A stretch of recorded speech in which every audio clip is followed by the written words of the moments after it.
her call again, and then she just added another phone number to the 13-year-old grandson who's possibly with the daughter. Step out with this. 2412. Veteran crisis hotline's calling in, so they have a female veteran off her medication. She's at work to safe haven. Detective 12, check that one out. 6 1 bullet, 2 1 try to get shots going. Officer still stands for talk. No. Offender in custody.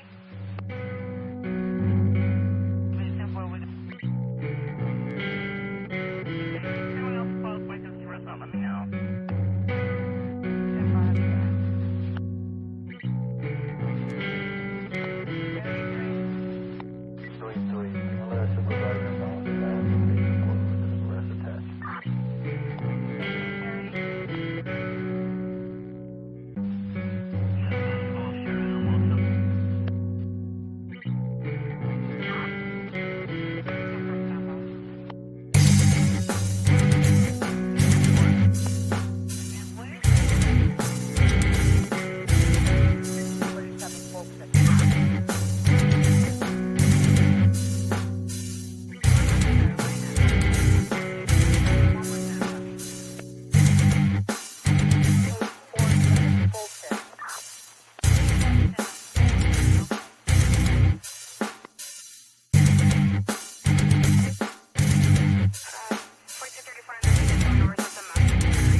The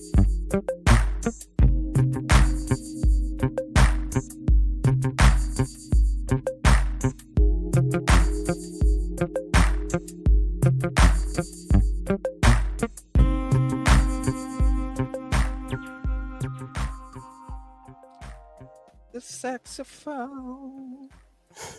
Good afternoon. Hello.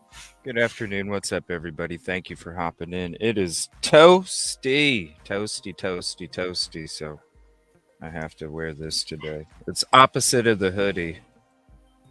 Opposite of the hoodie.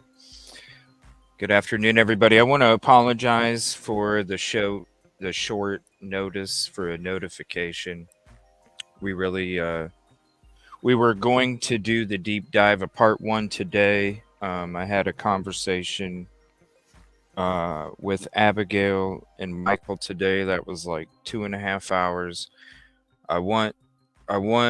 They wanted to make sure that one thing was clear out there, because there's a lot of people pretending, and they wanted to make sure that everybody knows that the only spokesperson that speaks for the family is them or their legal representation.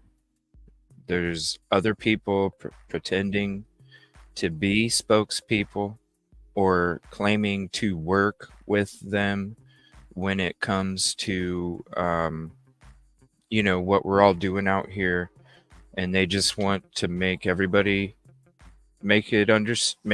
understand that they're the only spokesperson for their family, and it will come from them if they want anybody to speak on behalf of the family. So I want to make sure that everybody out there, maybe you might be watching some of these programs that do that. So also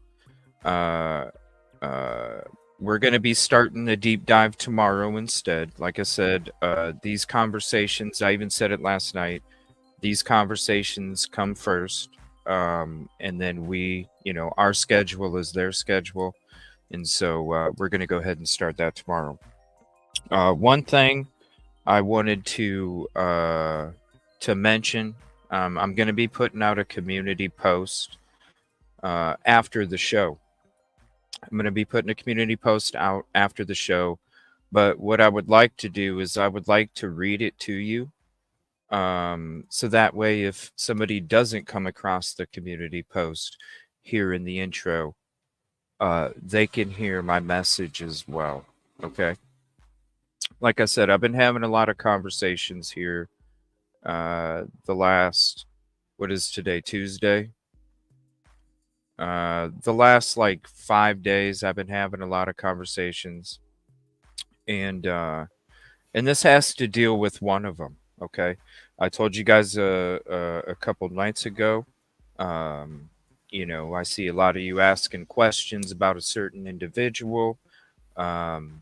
It's one of those things where, well, you just see that somebody isn't around. So, it was kind of self-explanatory, and I wanted to wait until I had more of an in-depth conversation with Tammy. So I want to thank her for her comfort and strength too, for sharing her story.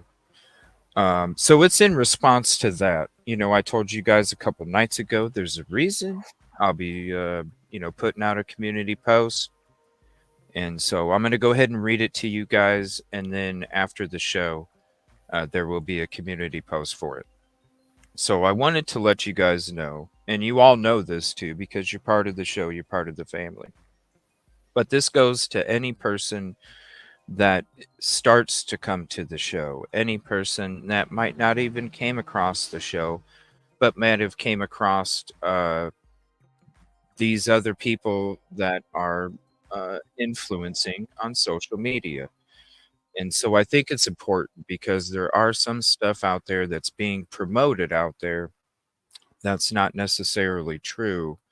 And that's why we're going to, be showing you guys the conversations that that are taken place, going to take place, and you guys will hear the stories behind uh, what I'm about, to discuss with you. So it's very important. I think it's going to be very.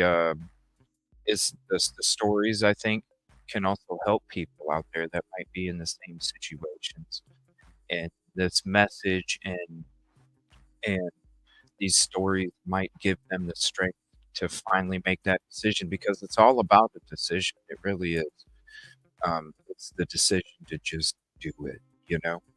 And so, any way that we can kind of create strength uh, is what I'm trying to do. And I think it's going to be not only informative to some of the people out there that are putting out false narratives about knowing Micah, um, you know, relationship with Micah, things of that nature, that they know how Micah thinks, feels, and reacts. Okay.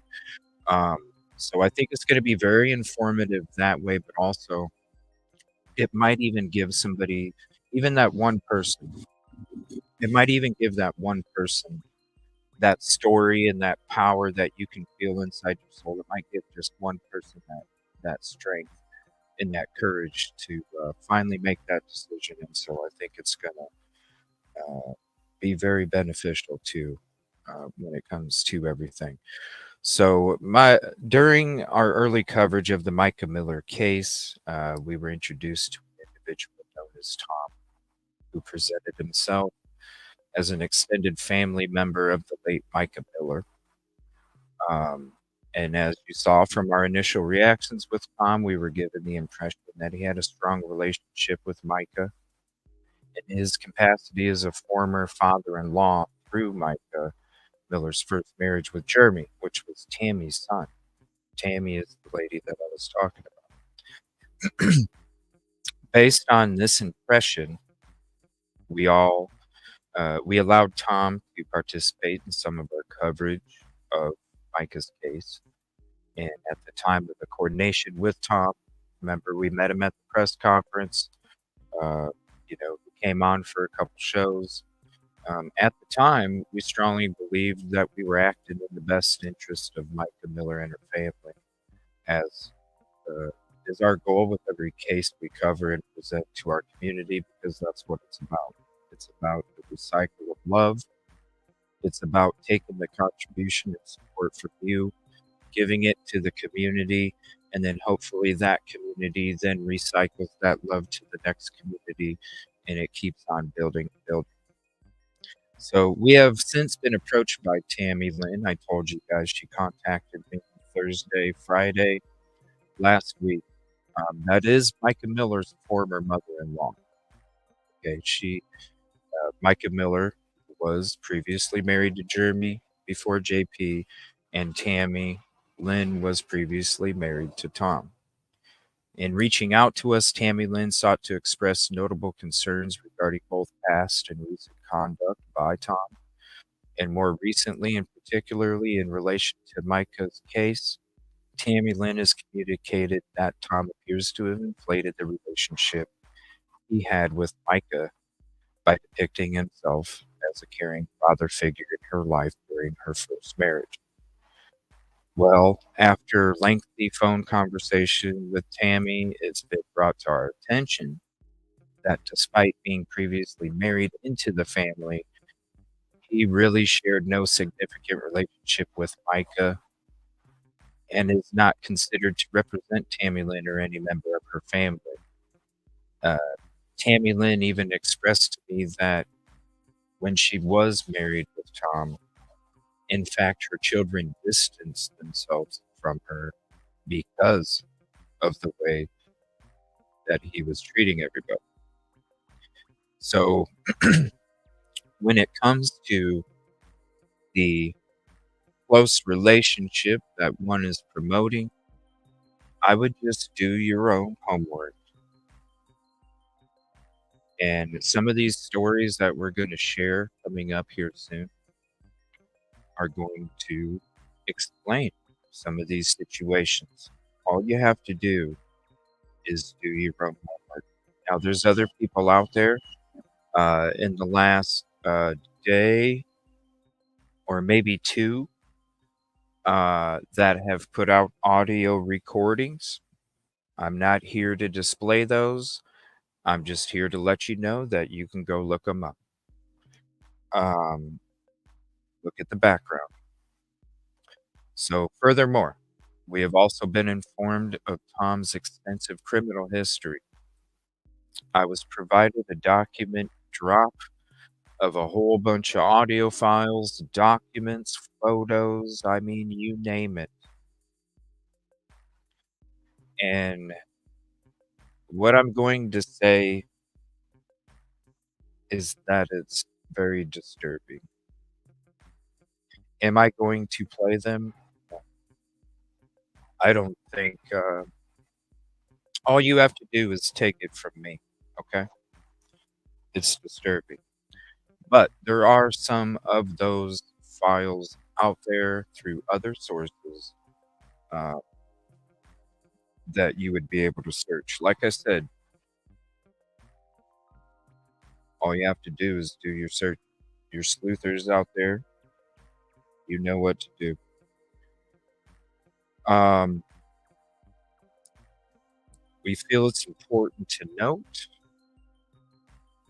that we were completely unaware of his past conduct when we initially interacted with it, because our aim is always to serve and uplift victims of crime as well as their families, and we feel it's appropriate to afford Tammy Lynn a platform to explain her experiences and her concerns. So, in the interest of justice, because that's what we're about, 150, not only for Micah Miller, but for all victims and survivors of intimate partner violence, we have extended an invitation to Tammy Lynn to share her story with us, and somebody else is going to join her as well. I'm not going to let you know what her name is as of this moment, but there will be somebody else joining as well. And I think it's important. As much as Tom had a platform on this show for a couple days to promote his relationship with Micah and what she would think, feel, and act, I think it's important to give the same opportunity to Tammy.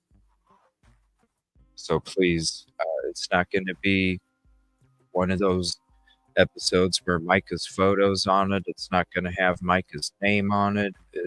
We'll have Justice and Micah Miller later on in the bottom, but no, this is going to be the thumbnail is just going to be a story from so and so.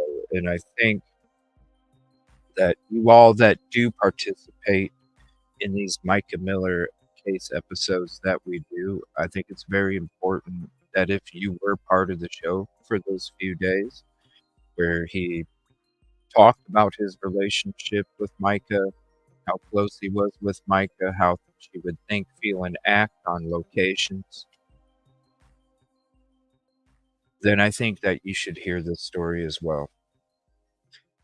It doesn't take, it's not a really, you can really just type in the name and type in charges, and you can literally see the paragraph yourself. You could literally leave the show right now, type the name in, type in charges, see the paragraph that pops up. So I encourage anybody to do that if you would like to, and then come on back. So thank you for allowing me to let me get that off my chest. It's something that I've wanted to say since Friday when we came across this information, but I thought and felt it was important to have these conversations that I've been having before I put out this community post. So I want to say thank you for your patience. So for anybody that was asking since Saturday morning when we were driving out here, where's so-and-so? There you go. I want to say, and I want to say thank you to Abigail and Michael for taking time out of their day to have a conversation. It was a beautiful conversation, and and I want you to know that I promised them, uh, voice to voice, I promised them that we will find the truth, and we're always going to do everything that we can do for them and their loved ones. And it was important for me to say that because I can say it all day on the show, but for me to be able to have the opportunity to tell them voice to voice um, everything that they they can expect from me and where we're coming from and how hard we're going to work, um, it was important in it, and I appreciate the opportunity that they allowed me to do that. So there's a couple things that I want to go over this afternoon. Um, Give me 1 second here. So we were talking about JP's medical claims against Micah. Okay, we were talking about that last night because we watched that latest episode and how he claims that she was having. I mean, it was a whole bunch of gaslighting, and we're gonna watch it again. But I wanted to talk about that a little bit before we get into this.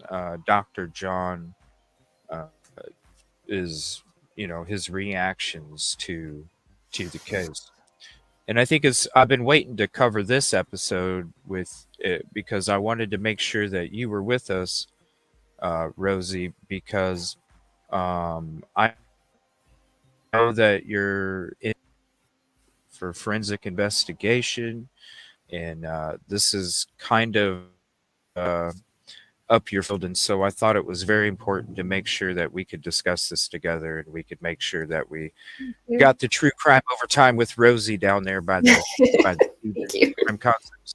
Also, if you look at the handles up above, you see TCO time as well. If you want to go search her up. So Thank you. no, thank you. So you were when we covered that JP episode or the video that he discussed Micah having bipolar and schizophrenic episodes together. Now, she didn't have any mental health issues until her marriage with JP. Okay, that is that is confirmed. She did not have medical issues until she was in her marriage with JP. So when it comes to bipolar and schizophrenic, I believe she wasn't diagnosed schizophrenic. And when it comes to bipolar and schizophrenic, Rosee, you reached out to me last night's episode. Did you watch it on a replay or? And I know what if you want to tell everybody what you reached out to me about when it came to that specific topic about bipolar and schizophrenic episodes together. Well, I mean, I don't personally know a lot about it, but I do know that, and we looked it up. You can't have the two together. So you can have separate episodes of bipolar and schizophrenia, but you can't have them simultaneously. So I don't know if what he was trying to say was that it seemed like he was trying to say that she was having these episodes together, or she was being treated for both, or she'd been diagnosed with both over the years. But that, as far as I understand, isn't possible. So, I mean, I'm not sure what he was trying to say, but it isn't something that would be possible. I'm not sure what he was trying to say either, because he was saying he didn't do stuff that he already admitted to doing. So He's not credible, then I'm not sure yeah, what he was trying to say in the first place. It seemed to be like more gaslighting, which is what, yeah. you know. Now, when it came to the medical issues, okay, uh,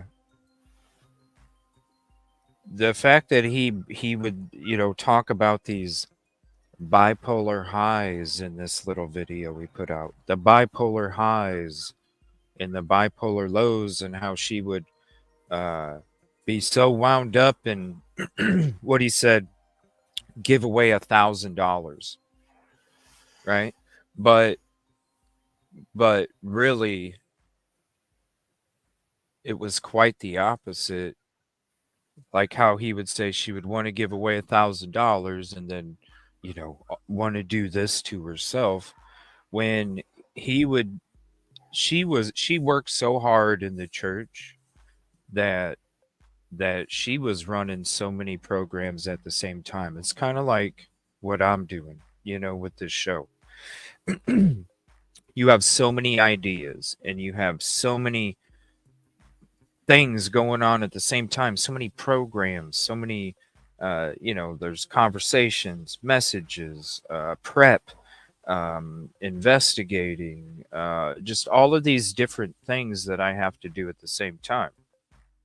And that's how she was, right?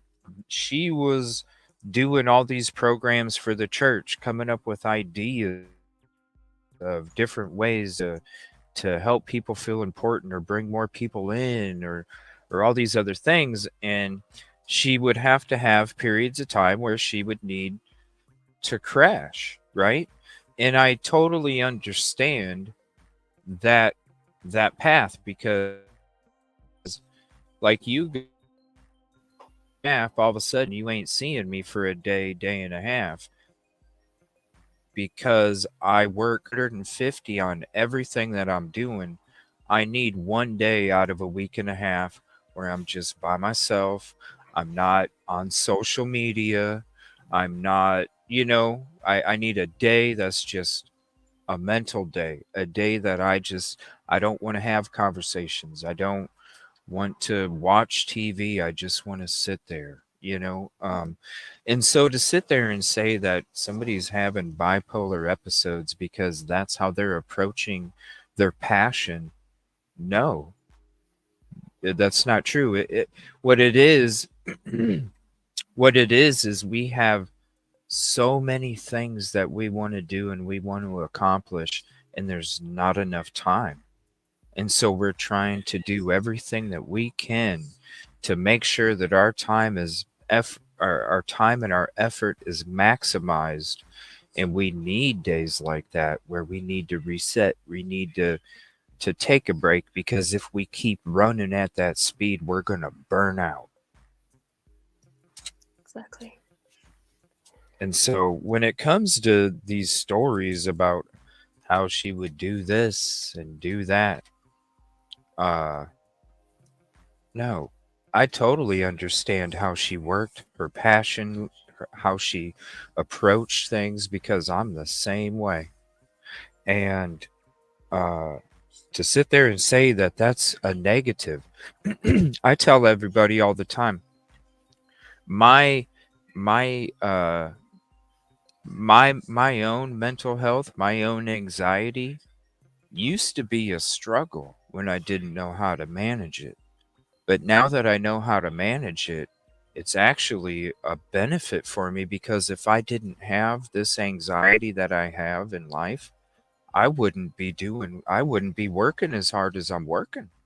I wouldn't be able to handle and car- compartmentalize and do all of these things at the same time if it wasn't for this anxiety, this fear, this all of these things that that used to be a crutch, but now it's nothing but a strength, and I use it to my strengths. And I feel like that's also, what there's just not everybody can do this, and not everybody can handle this. It takes certain individuals to be able to go out on locations, be out there where you don't know anybody, you don't know the area, you don't know if somebody that's claiming to be your friend is going to do something while you're out searching or out, and you don't know. And when you're going out there in these different places and the threats that you get and the dangers that come along with it, and then you have to not only have that in the back of your head, but to do all the work and everything that comes along with it, it's a lot. E- I don't know if I could do this if I didn't have those anxieties. So I understand the passion level and the desire when it comes to what you really want to work for, and that goes for anybody in life. If you have a passion, if there's a goal that you have in life, everybody that knows when it comes to success, that's what it is. It's you have to work 150%, and you can't just do it for a day. You got to do it for multiple days, and you do need breaks. You do need breaks. So, with this episode, this video, we're going to watch it again, and then I'm going to read an article with you guys so we can kind of further go into it. Um, I don't know. I think it's almost like if they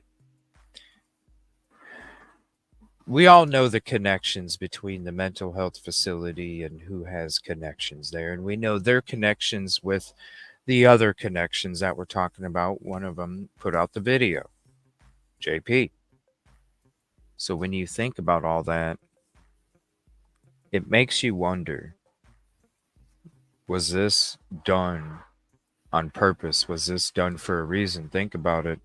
If somebody's inside a mental health facility for an extended period of time and you have all their devices, you can do a whole lot because you ain't got to worry about somebody having the device that you want to get information from. Exactly. Not only it furthers your narrative of gaslighting, because look, what husband, and I'm just asking any husband out there, what husband would stand up in front of people and tell them about the mental struggles their wife is having? I'm not even saying it has to be a certain person or a pastor. What husband Anything. or wife would stand up in front of a crowd of people and tell a crowd of people about their partner's mental health struggles? That's abuse. It is. I'm going to share a couple things with you guys real quick. This is Justice for Micah's click to donate. Also, just what I was having up here for a few. That also, there's also the Cash App on this website, plus the Venmo, a way that you can get the t-shirt, any of that. Also, petition. Okay, now the link is way too long, and I don't think that it is going to let me post it, but let me try. If not, there is a QR code that you can scan from the screen.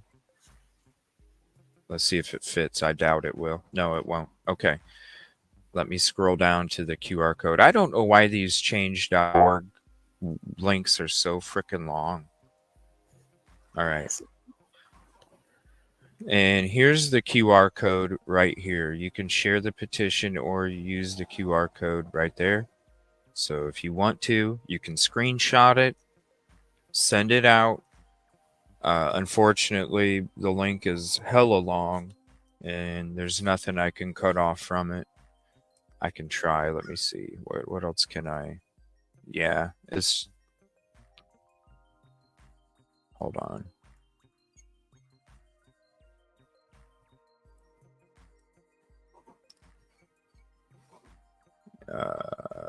I can try this maybe. I'm not sure if it'll work, you guys, but you can scan the QR code. Let me know if that link works, please, because if it does, I'll save it and I'll just post that instead.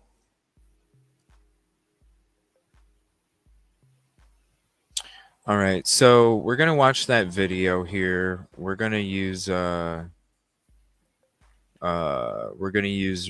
Robbie Harvey's video because we're not allowed to, for some reason, I don't know why, we're not allowed to use the TikTok person that likes to post them. Now I heard there a video out there where JP discusses his linkage to the person that blocked us all, and I don't know why they blocked us all. I really don't. Oh, not that I know of. I'm not even on TikTok really, so I don't know what that's about. But anyway, let me see here. So we're gonna check out his video real quick to listen to what JP has to say. Then I'm gonna read the article. Then we're gonna get into Dr. John, the forensic psychiatrist, and he's going to be discussing the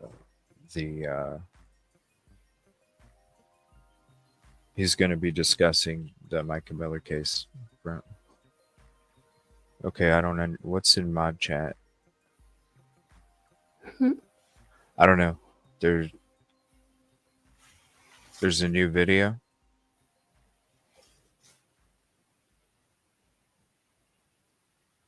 Okay, I'm confused. I'm not sure what you're seeing. What are you seeing? Let me play this real quick here. Okay. For the first time since the allegations came out, John Paul Miller now denies tracking his wife, slashing her tires, and posting nude photos of her. But there's a specific part of this video that's key. But first, listen. My wife was diagnosed with bipolar 2 disorder, schizophrenia, dependent personality disorder, and several other diagnoses by different doctors at different times all throughout the past 7 years. The two diagnoses that stayed with her every single year was schizophrenia and bipolar 2. Bipolar 2 is where you're super high and you want to give away $1,000. Yeah, give away $1,000. Wasn't he diagnosed with these? Wasn't his family diagnosed with these? I thought his sister, him. Okay. You know, the low is you want to end your life. And she went super high and super low many, many times over the years. And it was a struggle, almost a constant struggle, but we got through it. And the schizophrenia is where she would hear voices or talk to people that were not there. She'd play chess with people that were not there without a chessboard. She would sometimes forget who I was or forget that I was her husband. She'd forget who she was or forget that she was my wife. Sometimes she'd forget who her family is, things like that. Oh. And you left her with paper fucking underwear, you motherfucker. Sorry. I shouldn't have said that. Sorry, I shouldn't have said that. And on March 11th, remember that date because you super sleuths out there are going to need to know that date for the future. But on March 11th, something happened that kind of forever changed the course of our lives. And she went really deep into the schizophrenia and was delusional and accusing me of certain things, slashing tires or sending a naked picture or stalking her or things like that I didn't do. And I found an Apple AirTag in my car, in my truck that week. And I assumed it was hers because I would keep seeing her pop up where I was at. Here's a video of, I was at a gas station on March 13th and I look up and I see this very beautiful woman in a car that I've never seen before. And I learned quickly, of course, it was my wife. And she was hiding out or spying or something and began videotaping me. And so I videotaped her, videotaping me. But you know, it's sad that the mental illness is sad, but we managed to always find lightheartedness in life in spite of it, and we always got through it. And I would do things like sometimes I had to play into the delusion, like pretend like I was a double agent who quit their job to marry this beautiful girl, and I'd have to show her our mayor's license. And one time I even wrote a resignation to an agency saying that I can no longer work for you because I fell in love and wanted to get married and things like that. It would help her take her medicine when she would come off of it. And I learned that about 2 years into the marriage. And we worked hard to keep her on her medicine. We worked very hard to keep her enjoying her life. She didn't have to cook a single meal. She didn't have to clean. She didn't have to work. She just had to take her medicine and enjoy her life. And we did our best with what we had. But John Paul Miller. All right. And I think, let me see here 1 second. on March 11th, remember that date because you super sleuths out there are going to need to know that date for the future. But on March 11th, something happened that kind of forever changed the course of our lives. March 11th, something happened that forever changed the course of their lives.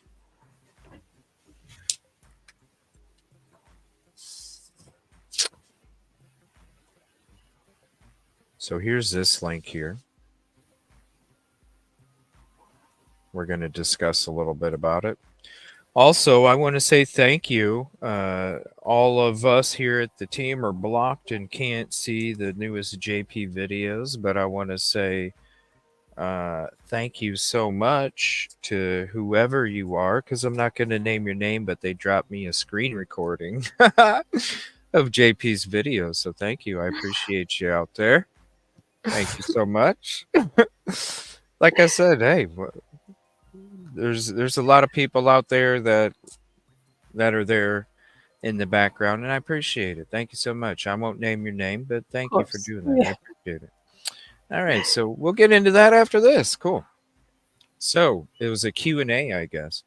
But this is the article from Psych Central, and it says schizoaffective disorder and bipolar disorder. What is the link?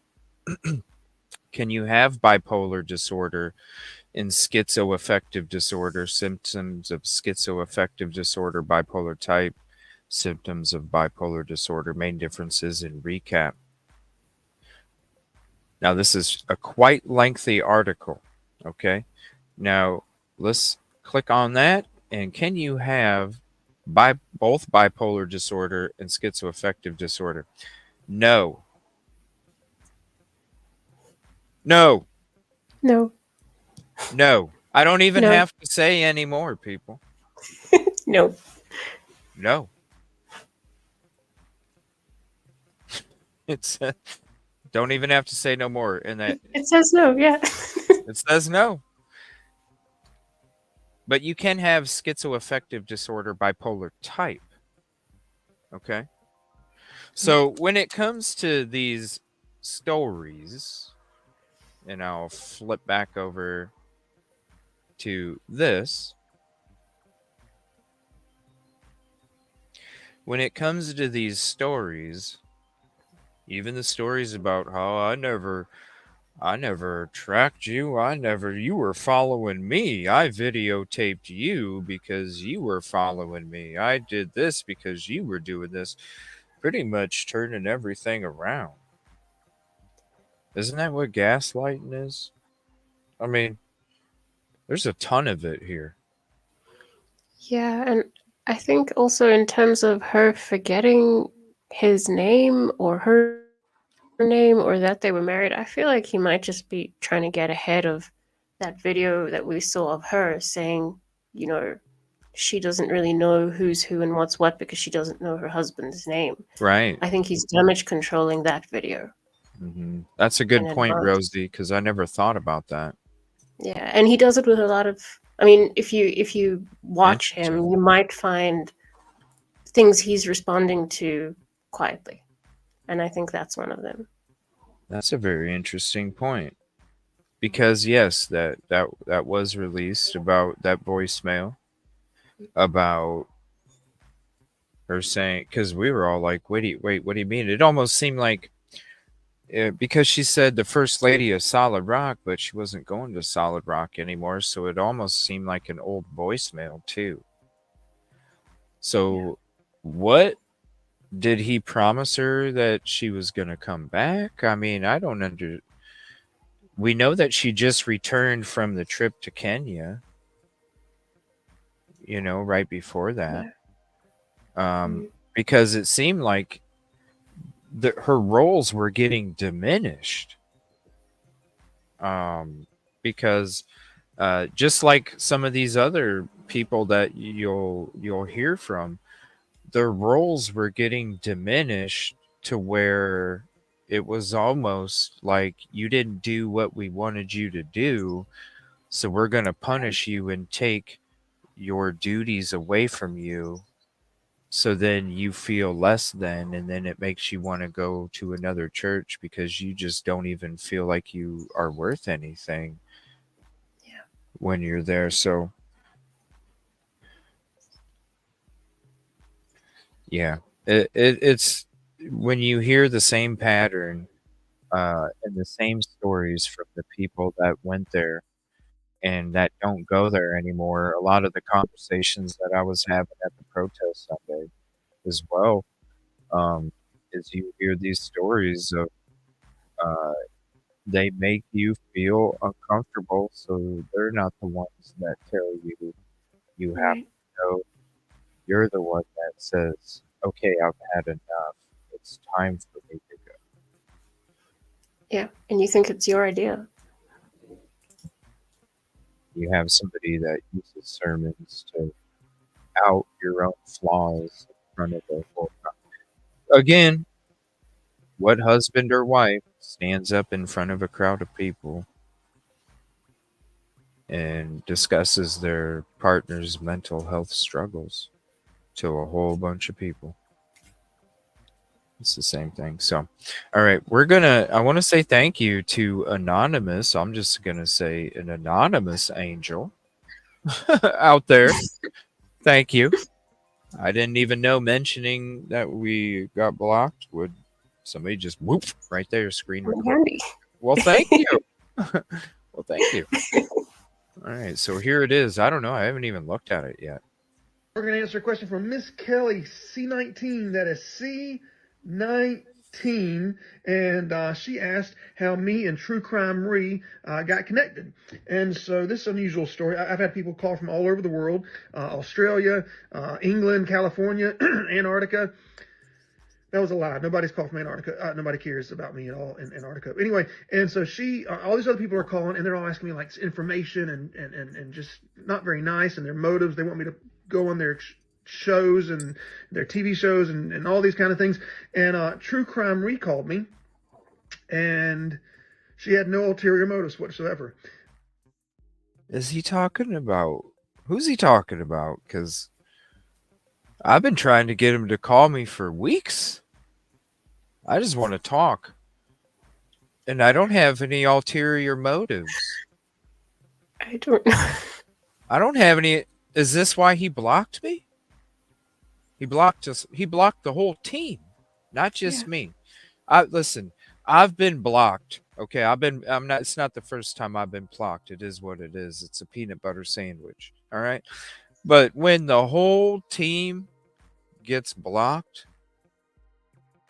like somebody literally took a list of all of the mods, wrote down all of the mods' names, tried to find them on TikTok, and then found them and banned them. Yeah. That's never happened ever in me doing this show. It's usually me. It's usually me. But the whole team, that's never happened, you guys. And now she don't there's a lot of people out there trying to get me on their shows, but this one has no RT. Okay.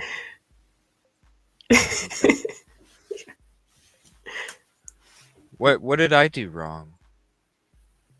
I didn't even make the Stuart Funny video until a couple weeks after I was already asking him to contact us. So to talk to me, what did I do wrong? I was the one saying, yo, you would have the most down-to-earth conversation if it was with me. Everybody that watches me talk to anybody knows. Yeah. So what do we do? Let's hear. I don't know. We'll see. Maybe he knows this person personally. Maybe it's him.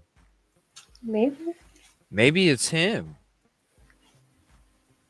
Is she for real? Or is this some account with a photo and we don't know, she never shows up on camera. Does this person get on camera? Does anybody know? Because I've only watched the JP videos. I never watched that channel other than the JP videos, and I never even commented on them or anything. Does anybody know? No, I can't know. It comes up. This no longer. Here, watch. I'll show you guys what comes up. Here, let me click on the last link that we were trying to watch a couple days ago. And that's when I told everybody in the team, I was like, am I blocked or something? And then all the other team members went and looked and they're like, nope, I'm blocked. I'm blocked. I'm blocked too. What the hell? I'm blocked as well. I'm like, what? When does this ever happen? Here, let me scroll up to it. I'll show you what pops up. It says like this no longer exists or something. Let me see. I gotta scroll up.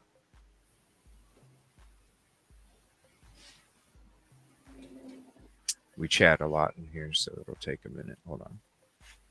All right, here we go. That's what shows up. Oh, right there. Every single one of them. I can't even search her channel. Really? Her channel don't even come up in the search bar because when this happened, I was like, hold on, let me just search her. And then it don't even come up. Nothing. So what do we do? What do we do, right? I don't know. I'm so sorry. I switched it back. I switched it back. I don't know. Okay. I don't know. We'll see. We'll see what he says. Everybody, we're going to answer a question from Miss Kelly C19. That is C19. And she asked how... Was that even 19 or was it 10? It wasn't necessary. Whatever it was. It's 10. It's 10. It's 10. It's not even 19. Watch. C19. That is C19. Oh, okay. He did do the 19. He just wanted to show off the... He wanted to show off the tattoos on his hands. Watch. Question from Miss Kelly C19. That is C9. Look at those tattoos on his hands. See the fingers? Mm-hmm. Are you like a thug now? Wait, you got thug life tatted on your knuckles, bro? or rock and roll? Like, what do you got, bro? What? What do you? What? What does it even say? I can't see it. It's so small. I can't tell. What does it say? Does anybody know? It's so small for me. Hold on. He's got a grill. Oh hell no. Does he got what? Does he got one of those hats that has dreadlocks built into it too? So... like, what's up? I can't tell what it says. He's got like the trucker hat that comes with the mullet hair. Like, what's he wearing? Is he gonna be Kid Rock? Is he Kid Rock?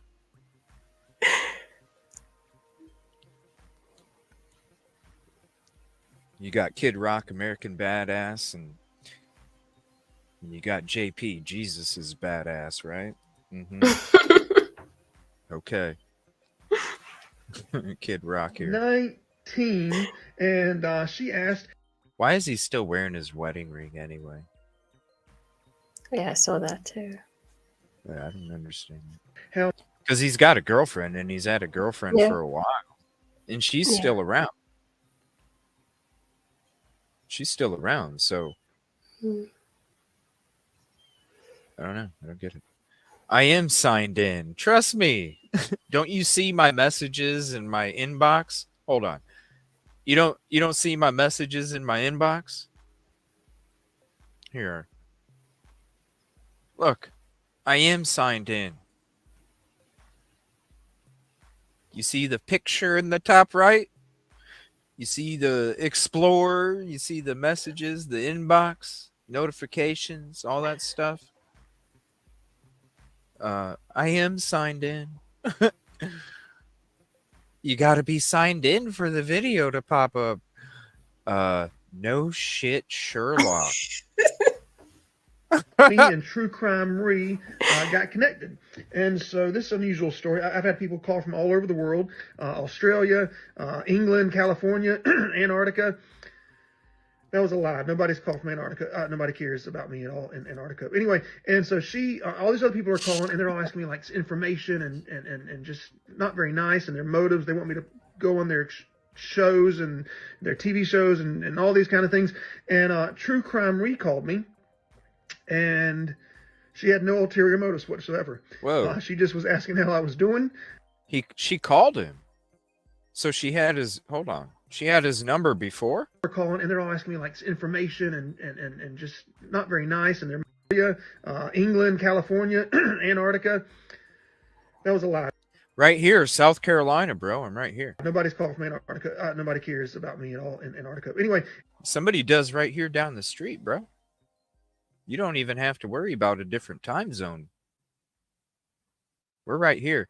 You say 6:37. Hey, 6:37 on my clock. And so all these other people are calling, and they're all asking me like information and just not very nice, and their motives. They want me to go on their shows and their TV shows and all these kind of things. And True Crime Re called me. There you go. She called him. How come I didn't get his? How come I didn't get his phone number? Oh, I don't know. How did I get? I didn't. What did I do wrong? What did I do wrong? Rosee. I'm sorry. I don't know. What did I do wrong? Is it because I'm at the protests? I mean, I'm doing everything, you know. I'm trying to help other people more than myself. Isn't that what you preach, man? So what am I doing wrong? I'm helping other people more than myself. I don't know. If you guys know what I did wrong, let me know. And she had no ulterior Lynn, listen, Lynn. The whole team tried, okay? It doesn't need to be a recurring conversation. The whole team tried. I think it's pretty evident, okay, of what took place with that situation. I don't think that all of us at the same time need to just sign out and sign back in. I think it's beyond that, okay? It's below the surface, all right? Really, I'm not going to address it again because I think it's ridiculous. Notice whatsoever. She just was asking how I was doing. She didn't know who I was. Please stop. She didn't want me to give her any kind of information. She just started just being very kind to me. And I did too. I found out that she was a talk person. And at one point I told her, I'm a talk person too. It's almost like I'm watching the Seth Rogers cease and desist reasons, and I'm like, what are you talking about, bro? I didn't do that either. I don't know. What are you talking about? I didn't do that either. It's 2024, right? I'm just making sure I'm not like back in time. I don't know. Yeah, I'm not. What did I do? Oh, what did I do? I don't know. I said, to help me heal, I think it's time for me to start sharing a little bit. And I got one of my lawyers to approve me sharing little bits and pieces. And she said to me, and here's how much integrity she had. She said to me, there's platforms that are a lot bigger that would love to hear your story. And I said, I really appreciate that. My goal isn't for everybody to hear my story. My goal is just to kind of get the word out a little bit to make me feel better. I said, I need to heal, and I have all this stuff inside of me. To make me feel better. No. Wow. Okay. I mean, we wouldn't expect nothing else, nothing less. And I have nobody to really share it with. And it's full. I know it's truth. I have proof behind it. I said, I don't care if 1 million people hear it or 1,000 people hear it. I just want to talk about it. And so she agreed that she put it on her platform that she. This is what I want, JP. I want us to sit down at a bonfire, right? CJ and JP by the bonfire. That's what I want.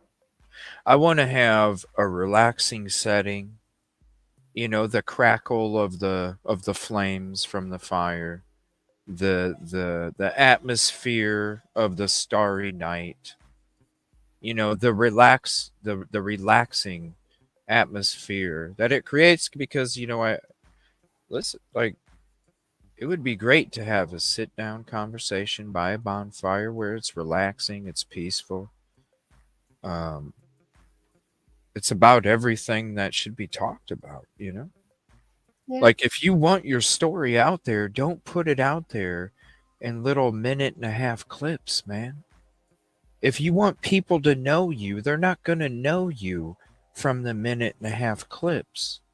They're going to know you from when you're sitting down talking 2-3 hours with somebody that can create conversation that's beneficial. Not, you want people to know you want people to hear you want people to see you want people to understand who you are. It's not in a minute and a half clip. It's in a 2 or 3 hour show. Yeah. I don't know what I did. Listen, I'm just sincerely, I don't know what I did. I would just love to have a conversation with you. And if that somehow pissed you off because I'm not a woman, if it pissed you off because you might be intimidated, I don't think so. There's a whole bunch of people intimidated by you. You got dude holding the camera Sure. on your interview from Justin on TikTok saying, "Oh my gosh, you guys, I'm shaking like crazy." You ain't got to worry about that over here.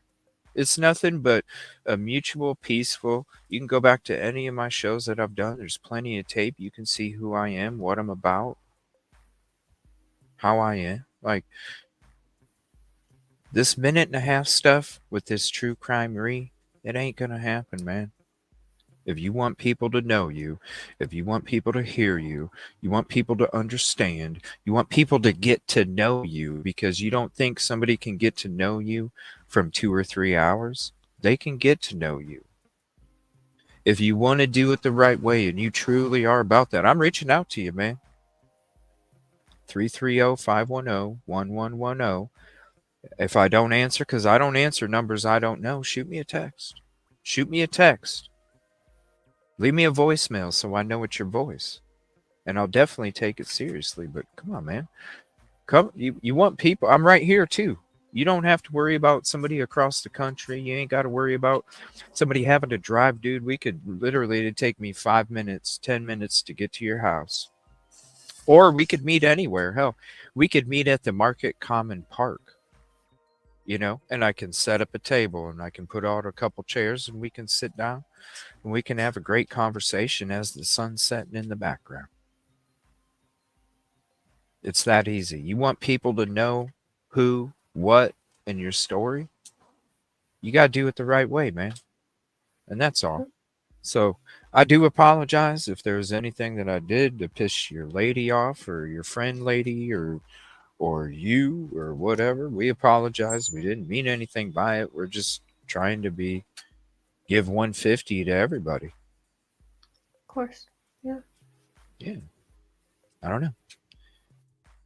But for somehow, I don't know, it makes me wonder, does he know this person personally? And they obviously had his number to reach out and call him to start doing this. So how did that even take place? How did the phone number even happen? Was it because I'm not a woman, so I didn't get the phone number? Maybe. I don't know.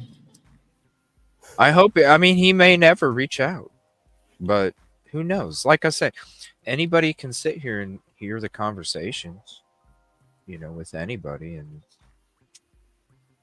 go to some of my interview shows where we've had other people on. Hell, go to the interview that I had with James from Moscow, Idaho, when he's talking about not only his story, but why he is, his own mental health that he deals with, and what he's doing in his life, and how he's overcoming all of these fears and things that he went through in his childhood when he was in Moscow, Idaho, And if you know Idaho 4 in the case, you know exactly the atmosphere that we're talking about. Go watch that episode. Just type in Evil CJ James Moscow, Idaho, and the episode will pop up for you.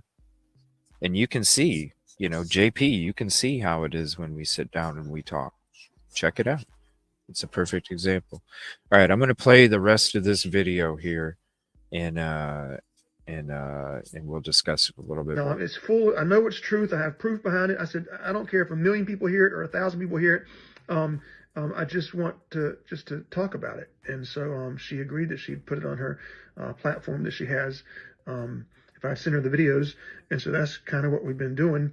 And it doesn't matter to me if everybody hears it and believes it. It doesn't matter if they hear it and they like me. It doesn't matter if everyone hears it or nobody hears it. It just kind of makes me feel good to know that True Crime rehears it. and I promise I'll be truthful with you. And so that's what we do.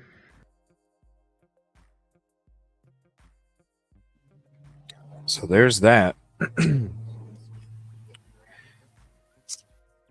I don't know. There's a lot of things that don't make sense, and we're not the only ones. And so if you want to help things make sense, I'll ask you the questions. You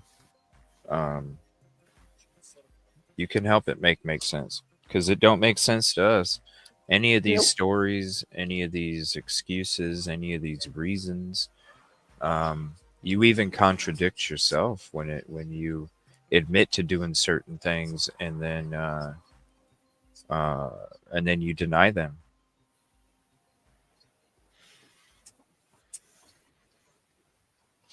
All right, so I wanted to share that with you guys real quick, and thank you, Anonymous, for sending me their screen recording of that.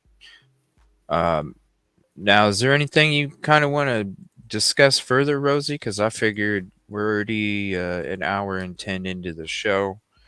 And I want to get to that episode with you when it comes to Dr. John, the forensic psychiatrist, talking about Micah's case.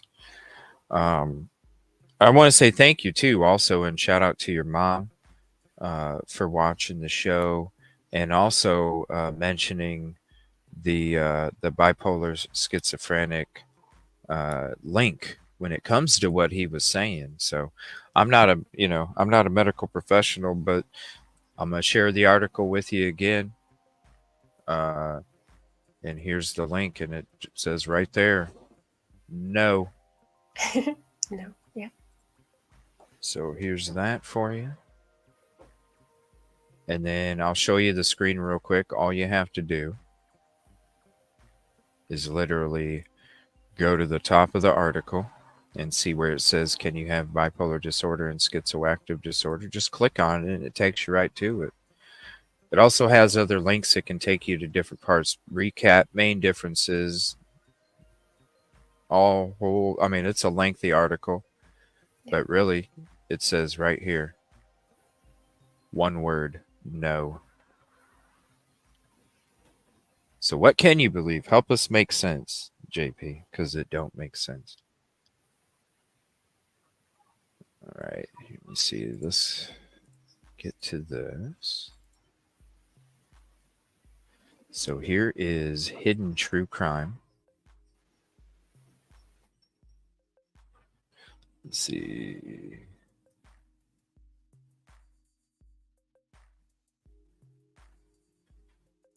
I would like to know if TC Reed looks anything. Who's that? I never heard of that person. The creator he was talking about. True Crime Re. True Crime Re.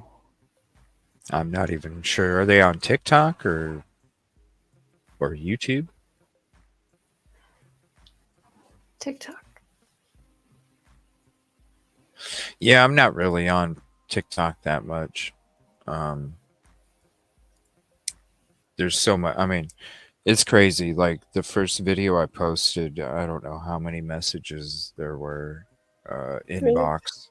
Yeah, in the inbox, I was just like, how in the hell do I even go through? Where to start? These, right? Like, how do I even right. I can't find it. Yeah, I'm not sure who she is. All right, so let's get to this episode here. This is Dr. John, talking about Micah's case. They have a lot of questions too throughout the episode. I mean, they go through a lot in this episode. It's about an hour and 50 minutes, so it's about 2 hours long. Rosee, if at any point you want me to pause it, just say, "Hey, pause it real quick," and I'll pause it. And I'm Will sure do. I'll be pausing it periodically as well, because I'm sure there's going to be other stuff to discuss when it comes to what he's saying, because that's why it's important when we're hearing these things from JP about the medical health claims of Micah. I think this is going to be very important, and it's going to help people understand even more of what we're discussing and what we're talking about. I was kind of wondering about both of them. Yeah, I'm not sure who that is. All right, so there's the link for you. Go drop a like, heart, and trophy on it, and we'll get into this here. Hello, Hidden Gems. It's Lauren and John, and we actually have some new equipment thanks to a fellow podcaster, John Dolan. So he was over here this week and he got us some new equipment. Not all of it is working yet because John and I are still learning. We're still learning, but we hope that maybe we can sound better and awesome. Look a little better. And we are a work in progress. So a huge thanks to Mormon Stories and to John Dolan. So yes. And look at us matching too, John. That was not planned. That was a coincidence. I just put this shirt on like 30 minutes ago. So I put mine on about 20 minutes ago. Yeah. So look at that. Look at that. Green. Anyway, we have a big show planned for you today. And by big show, I actually mean Dr. John, my partner in crime, my spouse and co-host, has a big show planned. Last night, those of you that have watched our full story about Micah Miller, I did a bit of a crash course or full layout of Micah Miller and the tragedy surrounding Micah.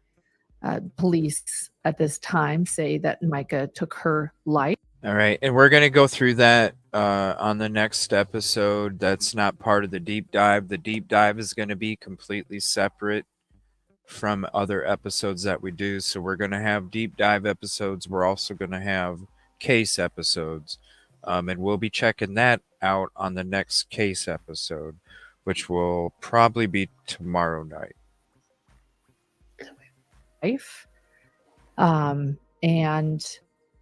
So a warning to anyone here that we will be discussing self-harm as well as domestic abuse, domestic violence. Okay, and speaking of that, I won't be doing closed captioning. So if you want to hang out and chat, if it might trigger you or affect you in any way, you can just mute it, and you're not going to see any words being discussed. There will be a graphic warning content up at the top right. If at any moment this conversation we know isn't going to be discussing that, then you'll see it switch from the warning graphic content back to the live, and you know that you can unmute it if you feel you might be affected by these topics of the conversation. So I'm going to go ahead and flip that back over to there. And like I said, I'm not going to have any words displayed. You can still hang out and chat if you'd like, and discuss the case amongst everybody, and not have to feel like you might be triggered. And so we want to start with that trigger warning, but we want to talk about it because it is such an important thing to talk about. And as I mentioned yesterday during the premiere that we did yesterday covering Micah Miller, I said this case in particular has affected John, because this is sort of John's background. This is what he knows, and I'll let John share that a little bit more. And he kept saying to me while I was covering the Daybell trial, babe, when you get home, I think it's really important that we cover Micah. And so here we are. And I know that this matters to you, John. And so thank you. Yeah. So when I started off in this field years ago now, I began by doing forensic evaluations primarily in cases that involved sex crimes and violent crimes. But I also, for my night job, I worked with domestic violence abusers, otherwise referred to sometimes as batterers. And I did groups several times a week for many years. And so I became quite familiar with domestic violence, now sometimes called intimate partner violence. And I have worked over the years to advocate for victims of violence and to work on getting laws changed. I've worked in the child protection system to try to advocate for children that are in abusive homes. And I mean, abusive homes where there's domestic violence and not necessarily child abuse. Often the two go together, they go hand in hand. But I think that child abuse, I think that children growing up in homes with violence are deeply affected. And sometimes the system doesn't acknowledge that. So this is an area that's near and dear to my heart. And this particular case is so bizarre, and it has so many interesting possibilities that I thought it might be an interesting case to really take a look at and potentially advocate for Micah and for victims of violence or victims of domestic violence that are often overlooked. One interesting element of this case is, and I think a lot of people are unaware of this, that a lot of times victims of domestic abuse engage in self-harming behavior. And that's quite often overlooked by the system. I think there's a presumption, not in the UK, by the way, but there's a presumption in the United States that if a victim of interpersonal violence does something that Micah supposedly did, we don't know for sure. I mean, the cause of death at the moment is self-harm, but oftentimes these types of victims are overlooked and they're not considered to be serious. They're not looked at seriously by law enforcement in terms of how the judicial system treats them. In the UK, for example, there's cases now that are adjudicated that involve self-harming behavior, and it's clear that there's coercive control involved, and that is considered a crime. So in the UK, coercive control is, and I mean all of, not just England, but Scotland, Ireland, coercive control is a crime. It's legally enforced. There's significant penalties for engaging in coercive control. So part of, I think, what we want to talk about tonight is not only this particular case, but the idea that there's some momentum for something now called Micah's Law, which is a law that would, I don't know if they're trying to criminalize it in South Carolina, but it's a law that would involve legal penalties for coercive control. And so I think it's important to bring awareness to this issue. Very important. Have some discussion about it and what it is, how it happens, how it affects victims. And this is a perfect case. This is a haunting case. So when we go, we're going to be going into, remember when we were at the press conference last week? That's what the attorney was talking about, was Micah's Law. We're going to watch the press conference in an upcoming episode. So you guys, if you missed it, you can hear what she has to say, and she's going to go deeper into it. But it's very important that this law gets passed because there's not enough help and resources available for victims of these crimes, especially women here in this state. And so when they're the only state, because this bill went out to 4 other states. I believe it was 4. And when every other state signed it into law, and South Carolina was the only one, and then you see the fact that in South Carolina, you can literally take your wife to the steps of the courthouse and physically assault them and get away with it because it's legal. When you could be a husband and wife, and when you're married, the word "are" doesn't even exist when it takes place. It's really messed up. Yeah. Yeah. It's really messed up. So it's a very important, and I'm glad that he's going to discuss this in the video, because it's very important that this happens. Because when you find out that there's no shelters in Myrtle Beach for domestic violence victims, we're in 2024, man. This isn't 1932.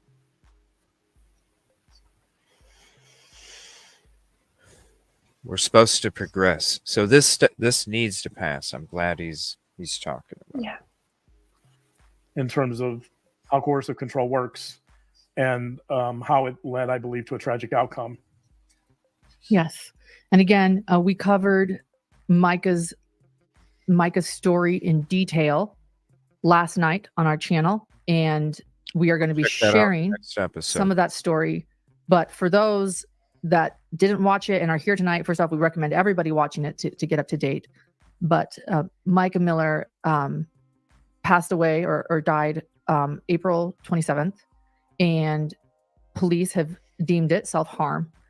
And although some people, because of what is now coming out from her pastor husband, John Paul Miller, what we know is a coercive controlling relationship, as well as a lot of alleged abuse in this relationship. And there are questions, of course, as to if this was or wasn't self-harm in the end. And that was what grabbed the public's attention.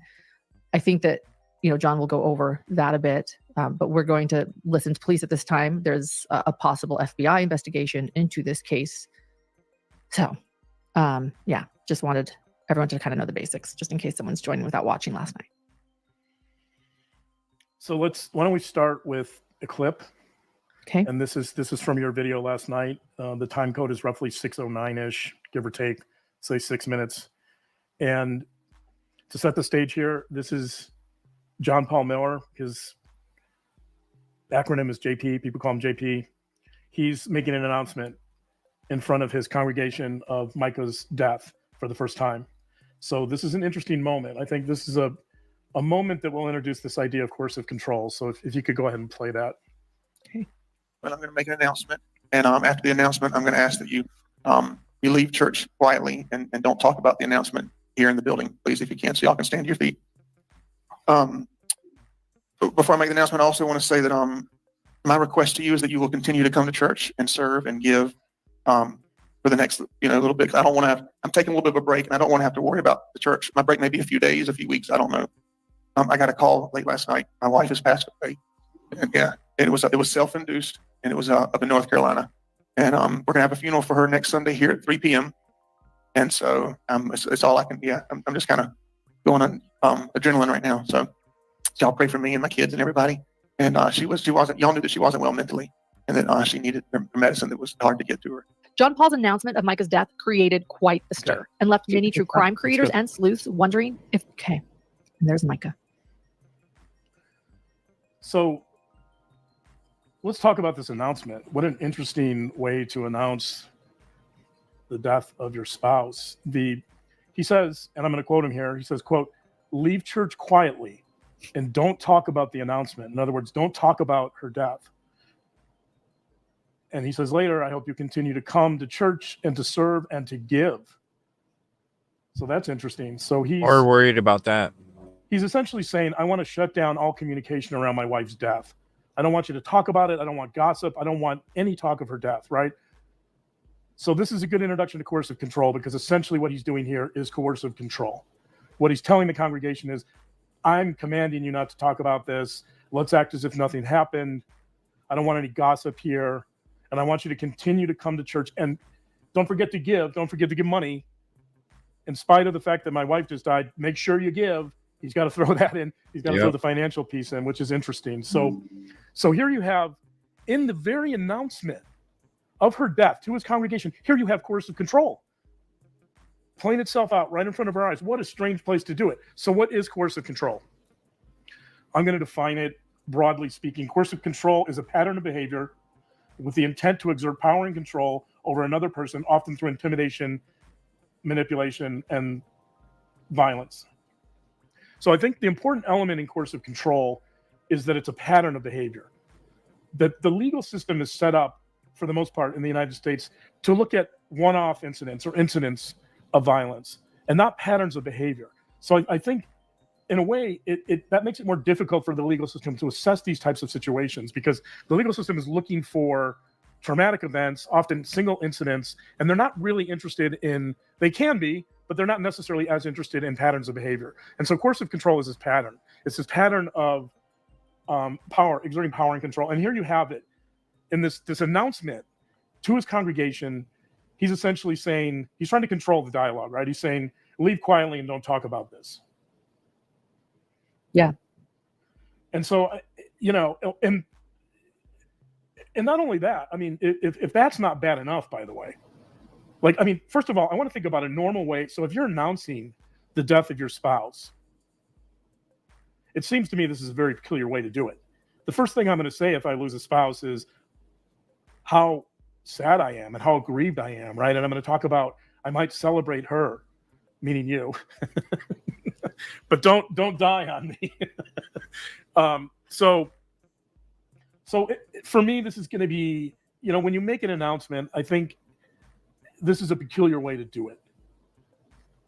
He's already engaged in this pattern of coercive control with his congregation. And if that's not bad enough, he also says that everyone in his congregation apparently knows that she's not well mentally. That's his quote. She's not well mentally. So that would suggest a couple of things. Number one, he's clearly talked about this with his congregation before. That's abusive. That's, why is he throwing his spouse under the bus in front of his congregation? And the answer is because he's trying to control her. He's trying to get his congregation to side with him against her. So he's painting this picture of her not being mentally well or having mental health problems. And we'll learn later, by the way. So he has her committed. Also to extend the narrative that he's trying to push. She needs help. She needs help. She needs help. She needs help. All this stuff, all these struggles. The more people, Micah, you really should get some help. It's like planting the seeds and then watching them all sprout. All of these people, you're going to, Micah, you should. Yeah, I think so. Just spreading the narrative. Manifest destiny, you speak it enough, you hope it come. He thought he had some special power to bring people back from the dead. Why wouldn't he have some special power to speak things into existence, right? He has her committed for mental health issues later, and there's this purpose. There's a reason he does that. But I think he's talking about her mental health because he's going to use it against her. And he's going to use it to get her committed, and he's trying to get the congregation on his side. So here we're seeing in the most unusual. That's what we've been saying, This guy, JP. I'm glad he said that, because that's what we've been saying for days. I'm glad he said that. Engaging in coercive control at a really strange place and time to do it. And then he's throwing his wife under the bus, saying she's mentally ill, essentially blaming her for. Again, what husband or wife stands in front of a crowd of people and tells that crowd of people about their partner's mental health struggles? It don't have to be a pastor. What husband or wife or loved one, sister, brother, daughter, mother, whatever. Come on now. All the problems in the marriage, let's say, blaming her for who does that? For not being a good enough wife, whatever who it is. Does he's and blaming her for her death. Yeah. Oh, I know who it And is. again, what a peculiar We've watched those shows. statement, what a peculiar announcement to make to your congregation when you tell them about this tragic event. So right away, I think he's kind of telling us, he's showing us what coercive control is, and he's also telling us a lot about himself. He does seem a little bit sad, maybe a little bit aggrieved, but not tremendously. And the issue about this last request to continue to serve and give, that's not the time and place to ask your congregation for money. No. Deion Sanders with the music video. It's all about the money. Deion Sanders, do you guys remember the music video from Deion Sanders? It's all about the money. I mean, you guys had to look up Party All the Time from Eddie Murphy, with the Vinny DJ. Vinny on Court TV used to be a DJ back in the day. Go look up the Deion Sanders music video. The money video. Oh, and as Victoria says, he also had preached a whole sermon, like take the morning off. Let someone else preach. So I thought this was a really interesting clip of JP, and I think it's a good way into this case because it tells us so much about him. It tells us so much about his perception of the world. And that's another thing, by the way. It's important to keep in mind that domestic violence, getting back to this idea about defining domestic violence as incidents as opposed to patterns of behavior. Domestic violence is often a mindset. It's a perception of the world. It's a way that an abuser makes sense of the world. It's a way the abuser interacts with people. So it's much larger than simply, oftentimes I think people think of domestic violence as a husband, say, hitting or physically assaulting a spouse, something like that, one time maybe. Sometimes people think of it as crimes of passion, which I think is a bit of a myth. They think that, one of the things I heard all the time in my groups was, she pushed my buttons. I can't tell you. I wish I had a tower for every time I heard that. Or how about a button for every time? Yeah, I wish I had a button for every time I heard that. You and I would be retired because there's a lot of buttons being pushed among domestic abusers, let me tell you. But the implication is that when batterers or abusers say that, what they're saying essentially is that it's like a light switch. You push the button or hit the switch, and all of a sudden they become enraged, and of course they can't control themselves. They can't stop it. So they attack their wives. And of course, what else did you expect them to do? They push my button. So I think a lot of times domestic violence is seen as a crime of passion. And in that sense, I think there's also very much this sense of masculine entitlement, and the sense that men think that if you push their buttons, that somehow attacking you is okay if you're a female, or even in same-sex relationships, that somehow that this is okay. And the courts, by the way, have largely agreed with this perception that button pushing is seen as less problematic than premeditation. So button pushing is, for the most part, seen as a spur of the moment kind of impulsive behavior that results in harm. And the courts are quite forgiving of that. My experience, by the way, is it's the complete opposite. There's very little button pushing going on. And in fact, almost all domestic violence, almost all coercive control, because most domestic violence, almost certainly, most of it involves coercive control. Yes, there's a small percentage that is more impulsive, but it's small. I'd say less than 5%.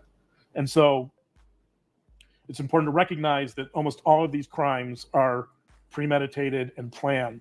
Even if they appear to be a result of button pushing or passion or whatever you want to call it, they're still planned, because the abusers will think about these crimes well in advance. The abusers have fantasies. They have revenge fantasies of harming their victims. And it could be That's pushing horrible. someone. That's It could horrible. be something like, pushing someone, or it could be murdering someone. Right? There's clearly a whole spectrum. And so, but it's important to recognize that this is a myth. Okay, I never knew that. Revenge fantasies? People that do this actually have fantasies of revenge, and they Probably. play this Yeah. shit in their head on what the hell? Yeah, they probably dwell on something that's made them angry or push their buttons, and it just, it's on replay in their mind, I suppose. Is that what leads somebody to that kind of rage to do that stuff?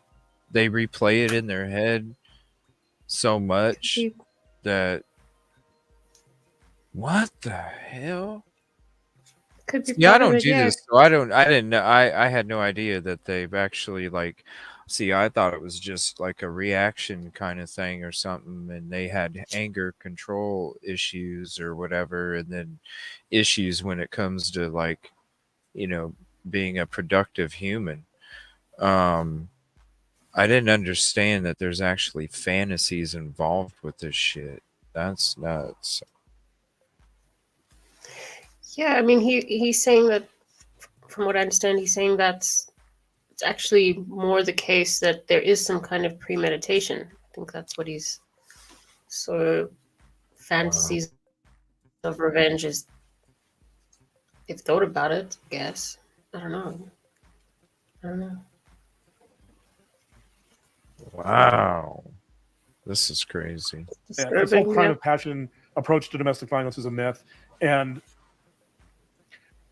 this idea of somehow getting away with abuse because someone has mental health issues, that is also a version of button pushing. And so here you see it with JP arguing that if any of you, I think he's trying to do some damage control here, by the way. Absolutely. If any of you hear about other issues in our marriage, or if you hear about things that may have been, may make me look bad or may make me look abusive, I just want you to know it's not my fault because she's mentally unwell. She's mentally ill. So she pushes my buttons a lot because she's mentally ill. She has bipolar, according to him, according to JP. She doesn't take her medication. So if I'm abusive, I just want you to know why. That's why. And his attorney, by the way, put out a statement to making a similar argument that his narrative, his JP's attorney's narrative was she was mentally ill, she needed help, she was off her meds, and so she resorted to self-harming behavior. There's no mention whatsoever, of course, of control or power and control. Back when I was leading my groups, by the way, there was we used this diagram called the power and control wheel. So any mental health people out there might remember this. It's still in use, by the way, but it was developed by a domestic violent pioneer and advocate. Her name's Ellen Pence. I actually had a chance to get to know Ellen Pence because I went to some trainings in January in Duluth, Minnesota, which that's cool. Duluth, Minnesota is really, really far up north. Yeah, Duluth, it is. Minnesota in January is really, really cold. Oh, so I will. Dang, I would have been afraid to fly. I mean, I'm already afraid to fly planes, but man, how many people want to fly a plane in northern Minnesota, right next to the Canadian border, right over Lake Superior, fly a freaking plane in that kind of cold? I don't think so. How cold is it? Oh my Lord. Let me see here. Let me just Google it real quick. Average January watch.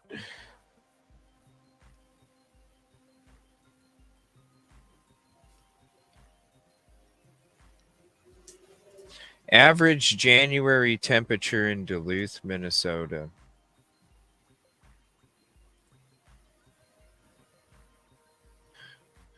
Uh, 20 degrees Fahrenheit high, 4 degrees low, and that's on an average day. 2, 6, there's a lot of single digits there too. Yeah. And when you add in wind chill, you're talking negative wind chill. I'm already afraid to fly on planes as it is, but I'm sure some of y'all out there that ain't, I bet you ain't trying to fly in a plane in January in northern Minnesota, right next to the Canadian border. If anybody lives up in that area, y'all know what I'm talking about. It gets cold. We'll never forget Ellen. I don't know why Ellen always had her trainings in January. Sorry. Go ahead. No, that took me a moment. That's like -7 degrees Celsius. It's not good. No, not It's cold. Not good for planes either. January in Duluth, Good but for she anything. did. Yeah. So that's Cars. why. But anyway, Ellen, she developed this, and her organization developed the power and control wheel many, many years ago, 30 years ago. And it became kind of a staple of treatment for domestic abusers, which, by the way, I want to read. Ellen always said that. Bridget, that is so disgusting. Listen, I'm gonna delete the comment, but if you're gonna talk that way about a victim, we're not doing it. I'm just gonna ban your ass. That is so disgusting. Grow up. The one way you can tell Grow if there's up. a pattern of abuse rather than, say, someone who's impulsive is About you a can ask victim. 3 questions. And I'm going to read Ellen's questions. The first is, and so these pertain to domestic abusers and relationships. The first question she would ask to Forget determine this. whether I'm just banning a your relationship ass. involved coercive control was, number Get one, out are of these here. behaviors a part of a pattern? Get out of So here. that's important. So she understood quite well that most domestic abuse is not a one-off type situation. Number 2, her second question was, is the pattern making someone change their daily routines or choices? It's disgusting. So that's a great question. Is the pattern of abuse making someone change their daily routines or choices? So in other words, when you start restricting someone's freedom, you're resorting to coercion. And in this case, in many cases of domestic abuse, I think that's a really critical issue, is that a lot of victims, they feel restrained, they feel constricted, they feel like they can't live their lives because there's so many limits placed on them. Could be financial, could be emotional, could be physical, that sometimes abusers will lock their victims in or their spouses into the home and they won't let them out, or they'll track them, like he tracked Micah. They'll put tracking devices on their cars, they'll have them followed, they'll stalk them, right? So this is a really important part of coercive control, is that the victim loses autonomy. Part of this pattern is really reining in the ability of someone to live their life the way they normally would. And I think that's a really critical issue here with Micah Miller. And the final question that Ellen would ask in terms of defining coercive control in abusive relationships was, is someone fearful as a result of these patterns? Fear is also a big part of this, because when you induce fear, you also induce control. Fear leads to control to a large degree. If you get someone afraid enough, they may not leave their home. They may not do what they normally would do, right? You can really start restricting their behavior by inducing fear. So those are the 3 questions I think that are pertinent to a lot of these types of cases. And of course, all of those apply here to Micah's case. Yes, they do. As Canadian Girl says, you stop trusting your own judgment. You are told up is down so often. Yes. Right. And that's where gaslighting comes in, that that victims of abuse, their perceptions of reality are often undermined constantly. And so I think there's this sense that. Right. And what's the best way? Tell your congregation about your partner's mental health struggles, so then they all reach out to her like she really does need help. Mm-hmm. Yeah. And she can't trust herself. Yeah, you're not only reminded from him, you're reminded from the whole congregation. You can't get away from it because the people you spend the most time with are telling you. Yeah. It's okay. We understand. We know you need help. Yeah. Oh, my Lord. It's like, can you imagine? He's just talking about one individual doing it. Can you imagine a lot of other people getting on board because he's the pastor? He wouldn't be saying it if it wasn't true. He wouldn't be telling us about it, reaching out to us, asking us to help her. If she didn't need the help, he's the pastor. He's telling the truth. Of course. Yeah. And then and I can imagine the conversations she probably had telling these people, I'm okay. You don't understand what's really going on, and oh, honey, it's okay. You just need to talk to somebody. You just need to get on some medication. And probably the more you try and resist it, the more they think, that's a symptom or something. Right. And then you start to maybe believe it yourself, because why would all these people, it's just Yeah. like he's saying, it alters judgment, because you probably get to a point where you're like, man, maybe they are right. Yeah. It's man, you talk about, he's got gaslight with nitro switch on it, is what he's got. He's got the afterburner. He's got that gaslight that just has a little switch next to it too, and it just you see that, I mean, max speed when you're talking about all of the people that could potentially, it's okay, we know you need help. Oh, Yeah, poor Micah. right. They lose, many victims lose trust in their ability to make good decisions. They lose trust in themselves, right? That they start, their sense of self, their self-esteem becomes precarious, and it becomes weakened. Mm-hmm. And so I think that's part of the strategy, is to really, one way you can gain control of someone is to really undermine their sense of self and their ability to make sound decisions, and to really create this dependency where the victim becomes reliant upon the abuser for survival, or for decisions, or for just leading their normal lives.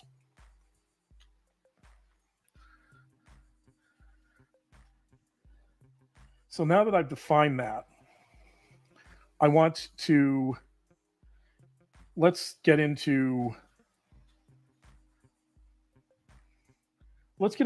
to a part of this case, I think, that really has been overlooked, and I'm not sure why. Okay. But one of the things that really bugs me about this case, and maybe this is why people, I think people are responding so strongly to this, number one, because it's not clear that this was self-harming behavior. And the family has made it clear that, Michael, the father, who on Father's Day, by the way, my heart goes out to you, Michael. There's family and friends are raising a lot of questions about whether Michael would do this. And so I think there's a lot of legitimate questions about whether this was self-harming behavior, and we'll get into that a little bit later. Okay.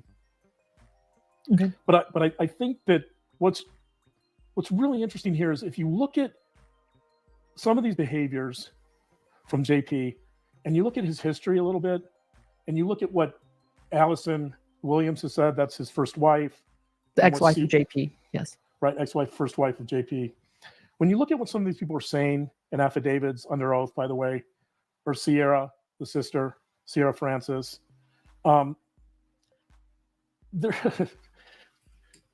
there's a lot of crimes, or potential crimes, or alleged crimes that are out there already that have not been addressed. They haven't been talked about. And I think there's some intuition here that this has to be more, because it has to be more than self-harming behavior, because JP tends to be a little slippery. He tends to be, that his history is so questionable and problematic in some ways, that I think that people think there has to be more to this. And he certainly doesn't come off as someone who's trustworthy. So definitely not. Yeah. So let's start with, let me go through some of these components of his behaviors that I think are really important, that people aren't really talking about. So let's start with the stalking. Yeah. Okay. So stalking is, the research on stalking shows that stalking is a huge risk factor and predictor of eventual domestic homicide. So intimate partner homicides, stalking is one of the biggest risk factors. So if somebody's stalking you, you need to take that really seriously. Even if that's an ex-spouse or a current spouse, anybody stalking you, that's a bad sign. It's a really bad sign, and it's very serious. So you have all kinds of stalking here. You have at least 3 trackers put on her car, right? You have her tires were slashed multiple times. You have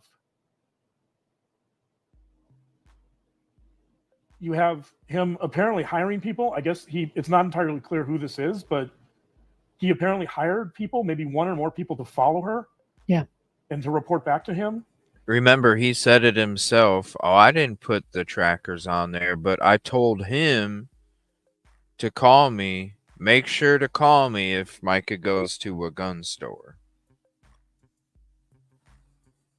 He already admitted it. He said those words himself. This isn't some transcript. This isn't a video edit. This is him actually saying it on his own video that he posted.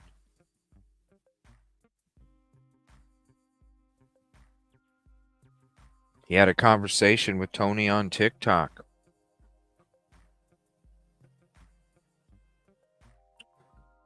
Told him to make sure that he calls me if she goes to a gun store. Ladies, if a dude's following you like that,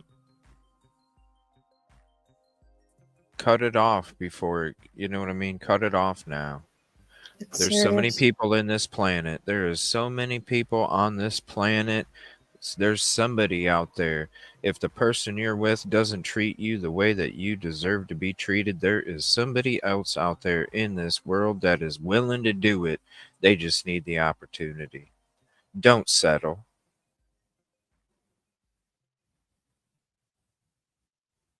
Don't settle. Right. That's a good point, Lola. Why didn't he, if he got the notification she was going to a gun store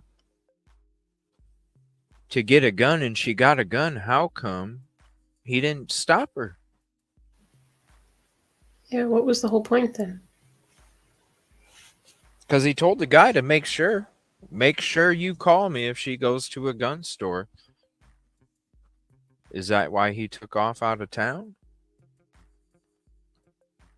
Shit, she's got a gun. I'm gonna go in the opposite way that she needs help. Does that make sense? That's a good point, Lola. It's a very good point.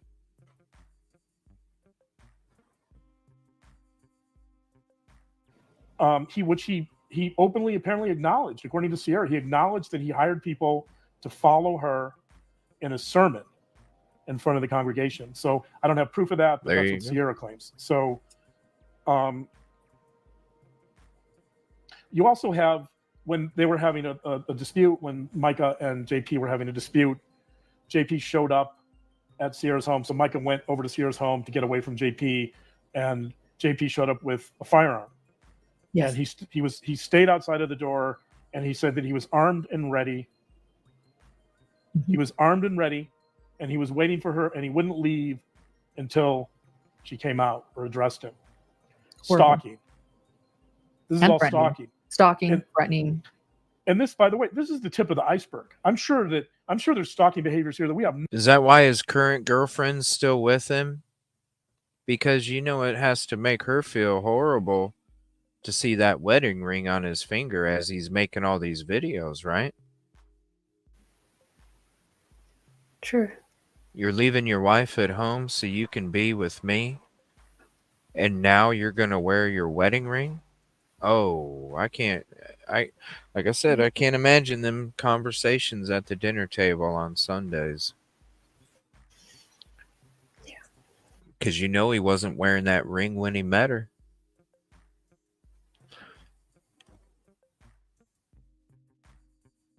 At some point he wasn't wearing the ring.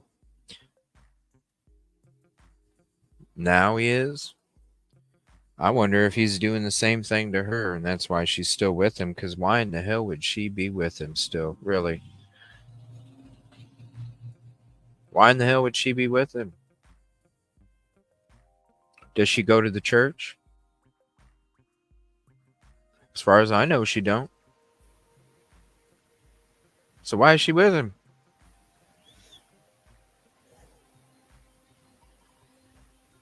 Who knows? Maybe she... Who knows? Maybe she's a victim too right now, and she's caught up in the stuff. It's so sad. All these people, potential. no idea about. And I'm sure they probably existed way before, way before these behaviors were mentioned. So number one, this is really concerning, obviously, because this is a risk factor for intimate partner homicide, number one. And number two, this is a crime. Stalking's a crime. So whoever's following her, that person, I don't know if it's JP, I don't know if JP did some of that, whoever's putting those tracking devices on her car, they're engaging in illegal activity. JP going to Sierra's home and saying with his firearm that he's not supposed to have, by the way, because he's a convicted felon from 1999. We'll talk about that in a minute. But why isn't anybody doing anything about the stalking? Right. That's you're right. Why aren't they? What's going on in South Carolina or North Carolina? Oh, and I'm just warming up. This is the reason I mentioned stalking first is because this is a crime. It's clear that Micah's being stalked, seriously stalked. She's being tracked. She's being followed. She's being harassed. Her tires are being slashed, and nobody seems to care. Was Garnett Gal says the South Carolina good old boy system is alive and well. They didn't believe his former wife either.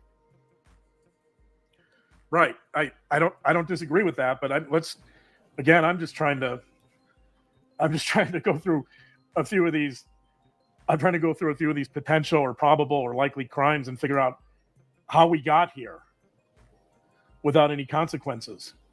So, stalking, number one. Number two, there's a clear pattern of sexual abuse going on. According to his first wife, Allison Williams, according to what was the name? The person that was 14 when he was 19, she didn't give her name, right? That was a Charity. handle. No, I think, or Cherish Every.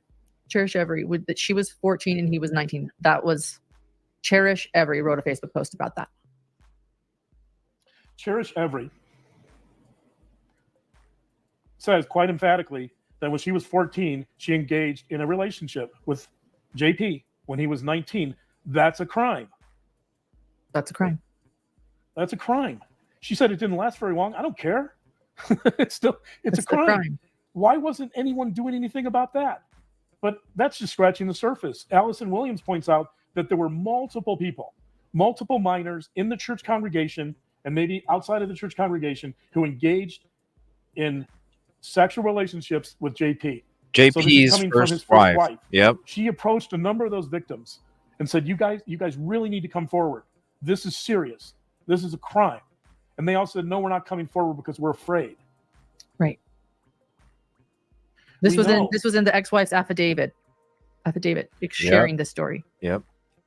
We know that Micah met JP when she was 14 or 15. We know that he expressed interest in her at that time. It's not clear if they were involved in a relationship, but it's the same pattern. So there appears to be a pattern here, not only of infidelity, but certainly possibly sexual abuse against minors and we're not talking about one minor, we're talking about multiple. Again, so this is crime number two, sexual abuse. Why isn't anyone doing anything about this? And for those of you out there who were abused by this guy, I'm not sure about South Carolina, but in many states, there's no statutes. Right. There's no statutes on sexual abuse. So you can still come forward if you have the courage. I would never presume to tell a victim what to do because they know what they went through and they know what they need to do to be safe. Same thing with a victim of domestic violence. And I certainly understand why a lot of these victims wouldn't come forward. I hope they do now. Yeah. If some of them are considering it and if they're listening. So that's number two. So we got stalking. We got sexual abuse. Number three is straight up violence. So in 1999, JP was convicted of assault and battery. You and I are trying to get the police report. I don't have the details because we haven't located it yet, but he hit a woman. Apparently, the broad strokes, he hit a woman with his car and he dragged her down the street. Assault and battery. And he was charged then with assault and battery. Right. He was charged. He was convicted. He became a convicted felon. I want to see the details of that. By the way, I haven't seen that. But so. It was in 1999. Yeah. if somebody says, does JP have a history of violence? Yes. The answer is yes, he does. He's a convicted felon with a history of violence, which, as I'm sure a lot of our listeners would surmise, is a risk factor. It's a risk factor for all types of domestic abuse in the future. Now, Yeah, and with his car, somebody asked. Yes. Yeah, with his car. Yeah, with his car. So on this issue, by the way, I mean, I don't know how. Like again, we're trying to get the police report on this, but it seems to me like dragging someone down the street with your car might be more like attempted murder, but I don't know the details. So, right. You know, who am I to judge here? I don't know the details of this crime, but at the very least, this is aggression, and at the very least, this is violence, and so this is one situation where he was convicted. Number 4, what about? So you talked about this in your video last night. Mm-hmm. That he was engaged in a relationship with I don't know if I can mention her name, but he was engaged in a relationship with his mistress and her husband, who was in a wheelchair. Correct. Fell into a pool and died. Accidental drowning of his mistress's husband. So what's important, and I'm going to pause that real quick. We discussed that last night in last night's episode, where we talked about Chris Skinner, discussed the case, discussed watched some videos on him sharing his story. So they're referring to Chris Skinner. If you guys want to check that out, we covered that last night, and we will be doing more into that case as well, because I feel with that suspicious activity that's surrounding Micah, there's suspicious activity that's surrounding Chris Skinner's as well, and I think it needs to be highlighted too. So we will be talking more about his case in the future as well. What's important about that incident is that 2 days before, and so this is described by Allison Williams in her affidavit, where she's trying to get custody of the children. She was granted custody, by the way, but 2 days before, the husband of the mistress confronted JP, and he asked him, essentially, he told JP, leave my family alone. Right. I know you're seeing my wife. I know you're having an affair with my wife. Leave her alone. 2 days later, he's accidentally drowned in a pool. Also, peculiar to that incident, JP calls Allison after the event. I don't know how long after. He calls Allison on the day that the husband dies. Again, Allison is his ex-wife. Mm-hmm. And he asks Allison to pray for him. Because his mistress's husband has just passed away. Called his ex-wife because his mistress's husband's passed away. It's so bizarre. But why would he ask her to pray? I don't know. Why? You tell us. Guilty conscience? I don't know. Control? Same with asking everyone in the congregation to stand up when he announces Micah's death. It's weird. Yeah. But there'd be no reason for him to call. There'd be no reason for him. Yeah. Yeah. And so the question I have here, again, I'm kind of listing possible crimes. So is this a potential homicide that's overlooked? It doesn't necessarily have to be murder one. It could be second-degree murder. It could be manslaughter. I don't know. What happened? Why was this not investigated? That call he's making to Allison is bizarre. Does he have an alibi? Where was he? No, I'm not accusing the guy. I'm not accusing JP of murder here. I'm just raising questions. When you look at this history of potential criminal behavior, and that's my job, is to look at criminal behavior, I'm raising a question. What is this a possible murder? I don't know. Maybe yes, maybe no. I mean, clearly law enforcement didn't think it was, so there was never investigation. But it's looking at his behaviors and looking at his pattern of potential, and I'm saying potential because I'm not accusing him of anything.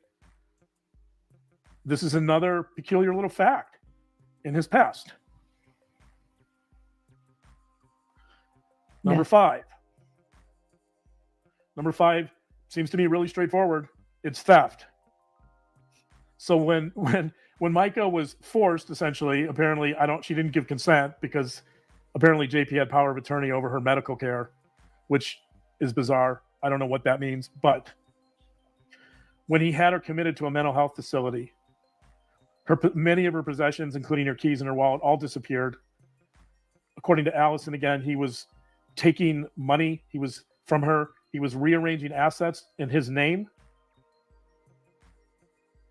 So, in other words, the church going to his house, going to the church doesn't mean that he has a right to steal her possessions or take her possessions or take her money, her keys.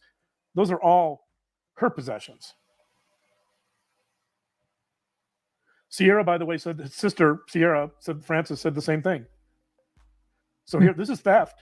That may or may not be a felony, depending on what was stolen. I don't know how much the value of it. I don't know what it was that was taken, but here we go. Why wasn't anything ever done about that? Why were no charges? I mean, if I go steal some stuff, I'm probably, if people know about it, I'm probably going to get charged. Right. Not here. So we've got stalking. We've got sexual abuse. We have a history of violence. We have what looks like maybe, again, I don't know, alleged homicide. We've got theft. Number six is what's in the legal system is sometimes called substance use coercion. Micah, in one of her videos, essentially says that JP forced her to take drugs, illegal drugs, by the way, against her will. That's illegal. That's illegal. You can't drug people without their consent. That's a felony. Why would he do that? To control her, of course. If somebody if you roofie someone, it's a problem. They have no control of their behavior. I'm glad that, and I'm sorry about the traffic. I'm glad that they're bringing this stuff up because it's stuff that we've been saying, and it's stuff that I've been like, is this what was taking place? Is this what was going on? Is this how things go? And it's nice to hear confirmation. Right, because it's like, Yeah. This isn't, it's not make believe, Mm-hmm. It's really not. And I really do feel not only her, but that's why I was asking the question days and weeks ago. I wonder how many people they did this to. Behavior. How many? It's scary to think. And you and I have talked about this before with Daybell. Lori Vallow Daybell she had a penchant for drugging people all the time without them knowing about it. Yeah. So here it's not clear to me that this was done in a clandestine way. This seems like it was more openly done, that it was forced. Correct. So when you force someone to use illegal drugs, I don't know what they were, I don't know the details. Micah says it in her video. That's criminal behavior. Why wasn't anything done about that? So there's so many of these, I'm losing track. And how about let's the next part of that? If he's giving her illegal drugs, who's getting them? Is he getting them? So by getting and giving someone illegal drugs, gummies, you're involved in the possession and distribution. You essentially become a drug dealer. Wow. Yeah. Right. You're involved in the possession and distribution of illegal drugs, which in almost every state is a felony, depending on the drugs. So he's doing that. Number 7, possession and distribution of illegal drugs. JP. Where's he getting the drugs from? Great question. Why doesn't anybody pay attention to this, right? Like, how many crimes do you and again, okay, alleged crimes. How many alleged crimes? How many alleged crimes do you have to commit before somebody pays attention, right? Like, and you're a pastor. Look at this. Look at this pattern. Put this together with coercive control, and then you get several dead bodies showing up. Oh yeah, of course people are going to be suspicious. How could they not be suspicious? If I said, hey, look, this is potential criminal behavior, I'm going to read you 8 things. You'd be like, wow, that guy's a sociopath. You might say that guy's a psychopath, right? I don't know, without even knowing him. And by the way, no diagnosis here. I'm not saying that JP is a psychopath or a sociopath, or we're going to talk a little bit later about potential issues in that area. But right now, I'm just saying that this list. Yeah, Connie, we were already planning on discussing it. We just had to wait in order for us to be able to do it today. That's why it took so long. But thank you. Would be highly concerning to a lot of people, except apparently for South Carolina law enforcement. They don't care. Let's just blow out her tires, stalk her, put tracking devices on her car. Let's have her followed. Let's intimidate her. No problem. But according to his ex-wife, Allison, even though he was a convicted felon, law enforcement found a way to make sure he could be able to buy guns again. I mean, it's the opposite. Sorry. It's better than that. Okay. No, it's better than that. So again, this is an Allison Williams affidavit. He started getting obsessed with guns, but he couldn't have guns because he was convicted of violence. He's a felon. Felons can't own firearms in most states. Not to worry. The sheriff's office said, hey, you want guns? You can have guns. You know what we're going to do here? We're going to expunge your record. We're going to get rid of all the felony charges. We're just going to throw them out. And by the way, when we do that, you can have an official police badge. Can you believe it? So they gave him an official police badge that says pastor. What? You know why they did that? So what? They gave him an official police badge that said pastor? Yeah, I heard that. Not to worry. The sheriff's office said, hey, you want guns? You can have guns. You know what we're going to do here? We're going to expunge your record. We're going to get rid of all the felony charges. We're just going to throw them out. And by the way, when we do that, you can have an official police badge. Can you believe it? So they gave him an official police badge that says pastor. You know why they did that? So if he's pulled over and questioned, he can avoid arrest because he has an official police badge. So not only did they get rid of the felony, apparently, by expunging it from, I don't know what databases, national databases. Maybe that's why you and I can't find the crimes. Yeah. But they went further than that. They gave him an official police badge that said pastor, which apparently is a free pass to speed, to engage in reckless driving. I don't know, whatever. I mean, so. Wow. So that's I'm sure that's part of this story. I mean, I never knew that. People are talking about it being a dangerous manipulator, but how manipulated do police need to be to say, hey, we're just going to expunge this from your record and give you a badge? Yeah, they gave him that special pastor badge. Right. And so, so the obvious question is, how did that happen? I mean, his father, Dr. Wayne Miller, who we haven't even gotten to Dr. Wayne Miller, but Dr. Wayne Miller apparently was arrested. We haven't seen that. He was allegedly arrested for soliciting gay sex in the state park. And according to Allison, Dr. Wayne Miller also sexually abused JP as a child for many years. He was also, Dr. Wayne Miller, apparently father of JP, was engaged in multiple sexual relationships with congregation members. Yeah, we already knew about it being expunged. I'm talking about the police badge, Christy. We already knew it was expunged a while ago. I had never. How many of you have heard about the police badge? I never heard about it.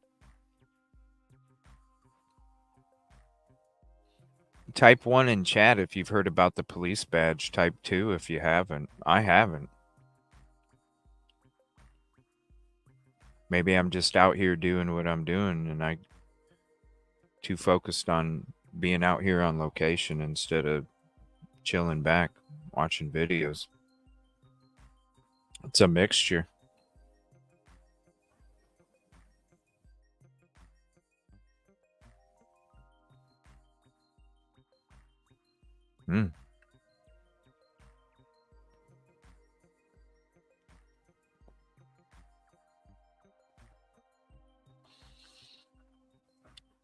No, Carrie, when you're driving 14 hours back and forth and then you're out there on location, it's kind of hard to... Doesn't leave a lot of time to check out YouTube videos and articles, you know? I just haven't heard it. And I see it's a mixture, so it's not a surprise that I might not have heard it because it's quite a mixture. Ooh, that's a good question. A sheriff's office? I thought he said sheriff's office.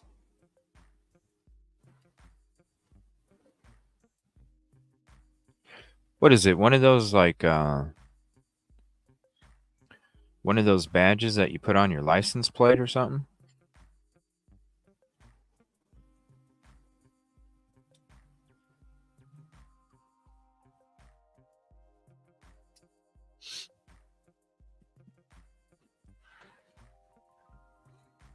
I mean, has anybody seen a picture of it? Is it an actual like badge, or is it like one of those things that you put on your license plate, where they pull up behind your car and they see that little badge hanging off where you put the screw on it?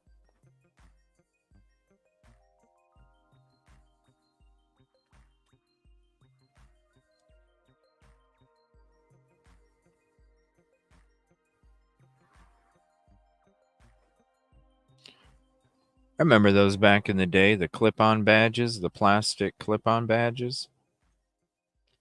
Those are pretty cool. It's an actual badge, huh? Like metal? Like a what is it made out of? Chrome or something? Or what? Like what's it? Like the metal one? Like one that one that they'd actually put on their uniform. It's like that.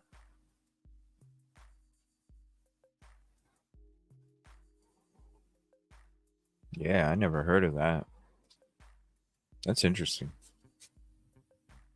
Yeah, and who? And as long as right? And who? Right? Hide and seek? And who gave it? we're talking about this, by the way, why is it? I just want to know. So he meets Micah when he's in his 20s. She's 14, 15. Teachers, when teachers engage in relationships with their students, they're felons. When mental health professionals like myself, when we have relationships with our clients, that's a felony. It's a very serious felony. But pastors, do pastors have like a free reign? Apparently there's no laws. Yeah, that's what people are saying. Someone actually said, Johnny Shepard just wrote, you guys don't understand. When you are a pastor in a prominent church in South Carolina and North Carolina, the cops will not go after you. Wow. Yeah, no, we understand it. We're just perplexed by it. We're So, definitely Johnny, understanding it. Yeah. Thank you, Johnny. Yeah, we understand it. I'm infuriated by it, actually. I'm perplexed and infuriated by it because, you know, in my profession,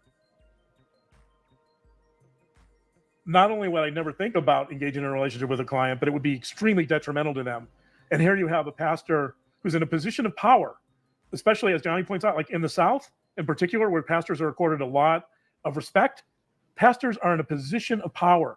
Any adult is in a position of power over a minor, but pastors leading a church and a congregation have especially large amounts of power, no different than a teacher and students, no different than a mental health professional and clients, no different than a doctor and his or her patients, right? So this is another outrage. Yeah. So it's perfectly fine. We're going to just let JP hit on 15-year-olds, even though there's an immense power differential because he's a man of God. He's a pastor. He's a leader. Yes. As today and forever. It reminds me, does anybody remember David Koresh? Does anybody remember the Branch Davidian David Koresh, Waco, Texas? It reeks. This church, even though it's not a compound, this reeks Waco. This reeks David Koresh. What the flying F?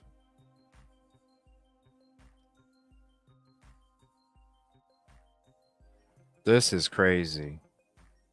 How many? Oh, I don't even want to say it.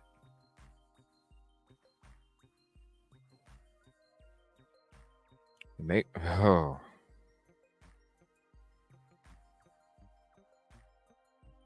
You know how many This is disgusting. You know how many people David Koresh impregnated that weren't of age?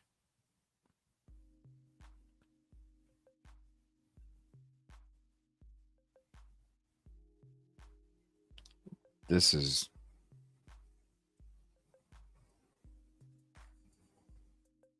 Oh my gosh. Oh. For more rights, I grew up in a church and a youth group, and it was always a girl's dream to marry a solid Christian man. I'm sure she was in the same mindset and couldn't see the forest from the trees. Not just a solid Christian man, but the pastor. And I guess we'll get to this a little bit later, but I guess a big part of this equation is the fact that JP apparently has no problem with this, that he's not capable. A normal pastor would recognize the issue and the power differential and have no desire whatsoever, right, to coerce and manipulate a minor. But JP apparently thinks it's fine, no problem. I mean, I'm sure, by the way, if it's true that he was sexually abused by his father, I'm sure that plays a big role here. And we'll talk about that later. But still, it doesn't excuse sexual abuse. Never. So let's get, and so as long as we're continuing with my criminal list, let's get to what I think is the most appalling one. Okay. And that is, I'm saving the best for last. Number 9. Wait, how many were there? Did I hit 8? Is this number 8? Emily said she loves that you've numbered them. So yes. Yeah, I believe we're at number 9. Emily, do you know what number Dr. John's on? Yeah, well, no, I lost track. There's so many of them, I lost track. I think I'm at number 8. So after possession and distribution of illegal drugs, any of these, by the way, would get people in prison for multiple years. Sexual abuse potentially gets someone, sexual abuse with a minor, we're talking at least, in South Carolina, probably minimum of 20 years. Yeah. If you string all these together, holy cow. I don't even know how many years. Oh, number 9. There's so many of them, even our listeners have lost track. So let's go with, I think it might be 8, but I'm going to say 9. I don't know. Well, as Mary Bear says, lay it out for us, Dr. John. There we go. So let's save the best for last. Here we go. You ready for this? You talked about it in your video, but we need to really talk about it now. So the term that you used, Lauren, so the term for this, the crime here, is called non-consensual pornography. Yes. And let's be careful with that word, by the way. Okay. But yeah. The slang term here, so let's call that NP. The slang term is revenge P. Correct. So you called it revenge P. The legal term would be non-consensual P. So this was big. This was shocking. Yes. After the divorce, after Micah filed for divorce on April 25th, 2 days before she was deceased, JP posts, I'm not sure how many pictures, but he posted at least one, maybe multiple pictures, nude pictures of Micah without her consent. On the internet. On the internet for everyone to see. Horrible. That's a crime. It is a crime. It's a serious crime. That's the type of crime that can get you listed on a sex offender registry. It's also a form of sexual harassment. It's a form of cyberbullying. It's a crime, by the way, that I've assessed a lot in my work as a forensic psychologist. So when I heard and saw that, again, my first thought is, why didn't anybody show up at his house and put handcuffs on him? Right. And he admitted to it in the email to her. He said, yeah, I wanted to hurt you. And the reason I did is because I wanted to hurt you. So why does someone do that? Let's talk. So we're still talking about coercive control. What's the psychological motivation behind non-consensual P? Control, obviously, extortion, shame, punishment. It's intended to frighten, trap victims, and it's also clearly a form of sexual abuse. So again, this is the 9th, 8th or 9th. I lost track. This is the 9th crime that he's committed. This is a serious crime. He said, I'm sitting here listening to all this, and I'm like, this is like like Grace says, but he is innocent. Mm-hmm. Yeah.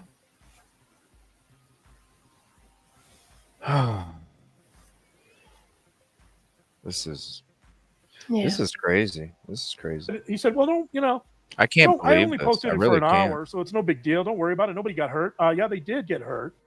And posting it for an hour is irrelevant. If you post it for 2 minutes, it's still a crime. For 10 seconds, a second, it's a crime. It is. This is what JP said in his email to Micah later. He said, quote, "It was evil of me to do that." So that's interesting. At least the guy's admitting he's evil. I mean, he's apparently has no problem admitting he's evil. That's interesting. And the other thing he said is, "I just wanted to try and hurt you." Quote, "I just wanted to try and hurt you." Yes. Right. Boom. His Thank wife. you for giving us your real motives. Yeah. He wanted to hurt his wife. Right. So as Mrs. Smith points out, it's a form of punishment and humiliation. Absolutely. It's revenge. He's getting her back for leaving. He's getting her back for a lot of things. Arguably, he's getting her back for some of his childhood wounds too, but we'll get into that later. But getting back to my point, if I did that, I'd be arrested. I'd say, you know what? Yeah, arrest me. Like I shouldn't have done that. That's a crime. I know better. This guy did it with no consequences. For years. How many crimes do you have to commit?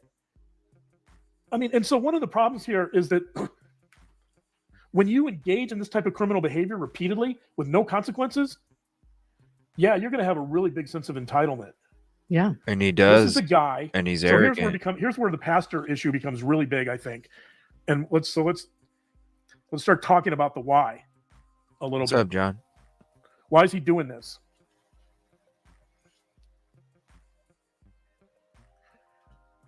The pastor part, I think. So there's a big sense of entitlement, clearly. He's getting away with all these crimes, all these, you could say some of them are petty. I don't think so. I think they're all pretty serious, but he's developing the sense of entitlement because apparently he can do whatever he wants in this community with impunity and have no consequences, including non-consensual pee, which anywhere else I'm aware, I don't, maybe I'm not that familiar with the South. So maybe you can just like post that type of stuff left and right without any consequences. I don't know, but not in Nevada. You can't. But I think some of this has to do with what I would call moral superiority. But I think this is a guy who feels like there might be a line, but it's not clear where that line is. And as long as he can keep pushing that line out and he can stand behind how he's a pastor and he's a man. Right. And then ask for forgiveness for no matter what he did. Yeah. And ask for forgiveness, and they're going to have to give it to you because it's the godly way, right? He uses the religion to manipulate speculation. Because I didn't go there. I wanted to. I'm just not allowed. Nobody's allowed unless you know somebody in the church. Or you go to Randall's congregation and you come fill in so it doesn't look like it's falling apart to the protesters and the people showing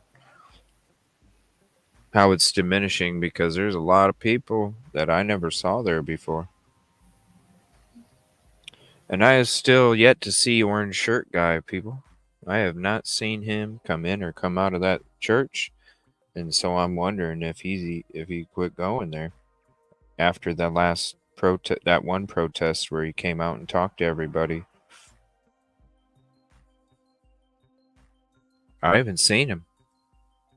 I haven't seen him show up or leave the last few weeks. Yeah. I didn't even think about it until just now. I'm like, holy crap. I'm sitting here thinking about all the new people, and then I remembered the orange shirt guy, and I'm like, oh, yeah, I ain't seen him. That's right.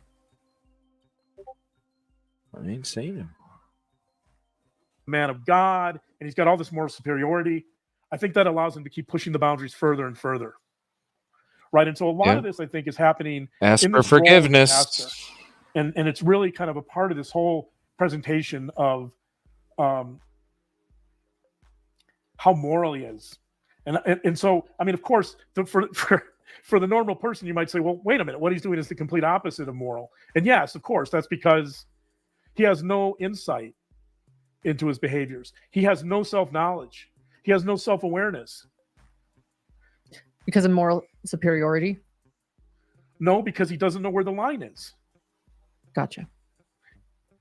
So arguably you could say either he lacks a conscience, I don't know if that's true, or he knows that what he's doing is wrong to some degree, but he just wants to keep pushing the envelope because he's a pastor, he's got God on his side, he's got this sense of moral superiority. So even if he's harming kids, somehow he's rationalizing that to himself.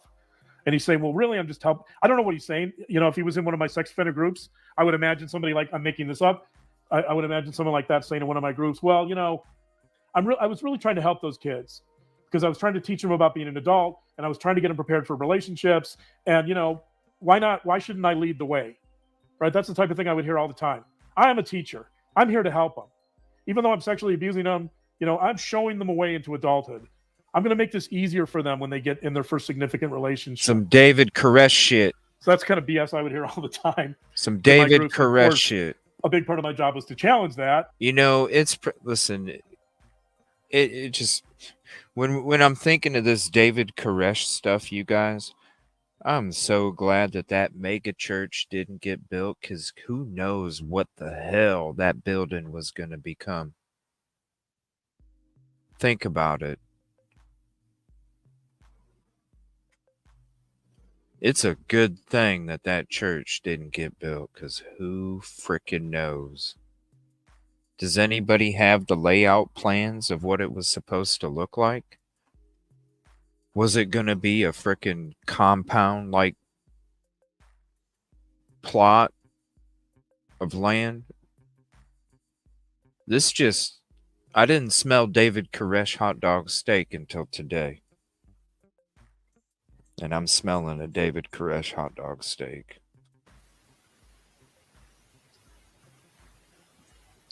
Well, that property is huge. Man, who knows, you know, maybe, man. There's a reason that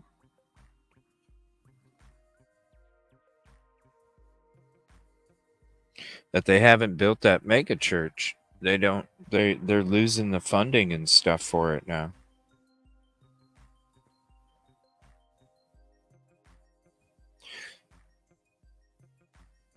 So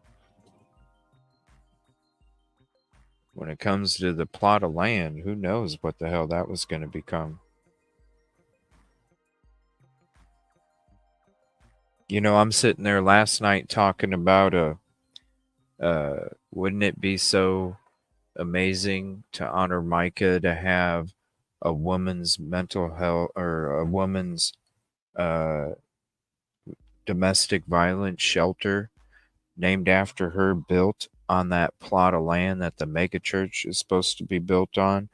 And I'm sitting there talking about having it be a structure where it, you know, because it's a shelter, you got to have it closed off.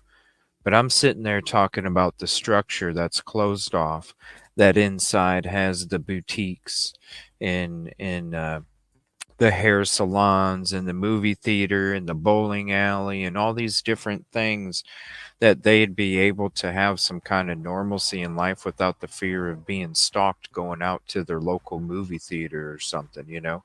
And I'm sitting there talking about how it would be closed off to keep people away from trying to even to victimize them from their voice outside of offense or something, you know. To have it closed off and have all these things in this big fountain in the middle and stuff. And then I'm sitting here now going, man, this still smells David Koresh. I wonder if they were going to do the same thing. Have a structure that's closed off and have its own little city inside.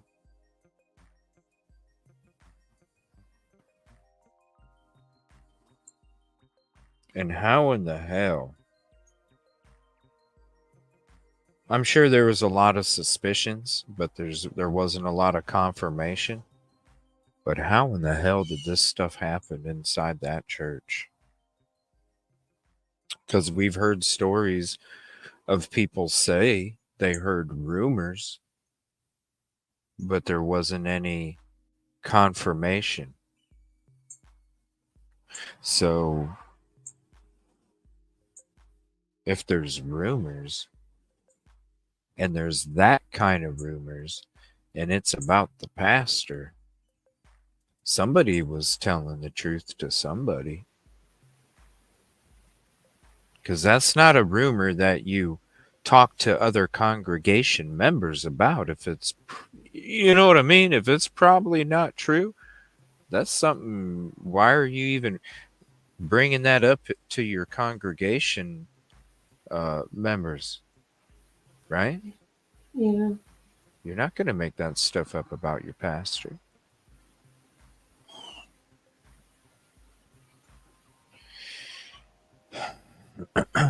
Somebody had to look the other way.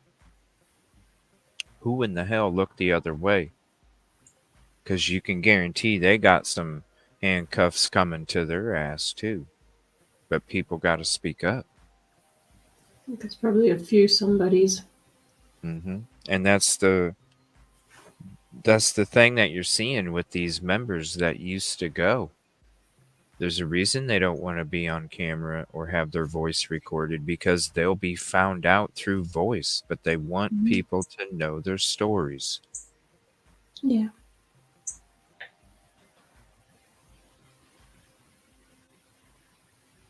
Oh, you know what? That's Grace. This is why I'm saying, the first protest I showed up and I said, what are these chains made out of that are making these people stay around? It's got to be secrets or money. And then as I've been having conversations with neighbors, specifically neighbors that used to go to that church, they've been telling me about all the money that gets, and who, you have people signing over the deeds to their houses to go to the church. You have people signing over part of their retirement to go to the church. You have to go to the church. You have people signing over sums of money. You have people investing large sums of money. That's why I brought up the Bernie Madoff stuff a few days ago, and I'm like, "This okay? Is this like or is it like a Bernie Madoff situation where you have all of these people that have invested all of their life savings into the church?" And even though they've had all of these warning signs throughout these years of, you know what, this probably isn't a good idea. You know what, this probably wasn't a good idea. Even sometimes probably ask themselves, should I back away? And the unfortunate part is religion and their investment is what keeps somebody there. Why do you think people stay around in a bad relationship instead of going, let me go find somebody else that treats me better? Because of their investment. They feel so invested in that relationship that they're willing to let stuff slide because of how much they invested. It boils down to a crappy relationship, everybody. And when you add a bunch of money to it, imagine the kind of chain that is around your neck when it comes to that property. They may have ill feelings about JP, but they've invested so much. They can't walk away.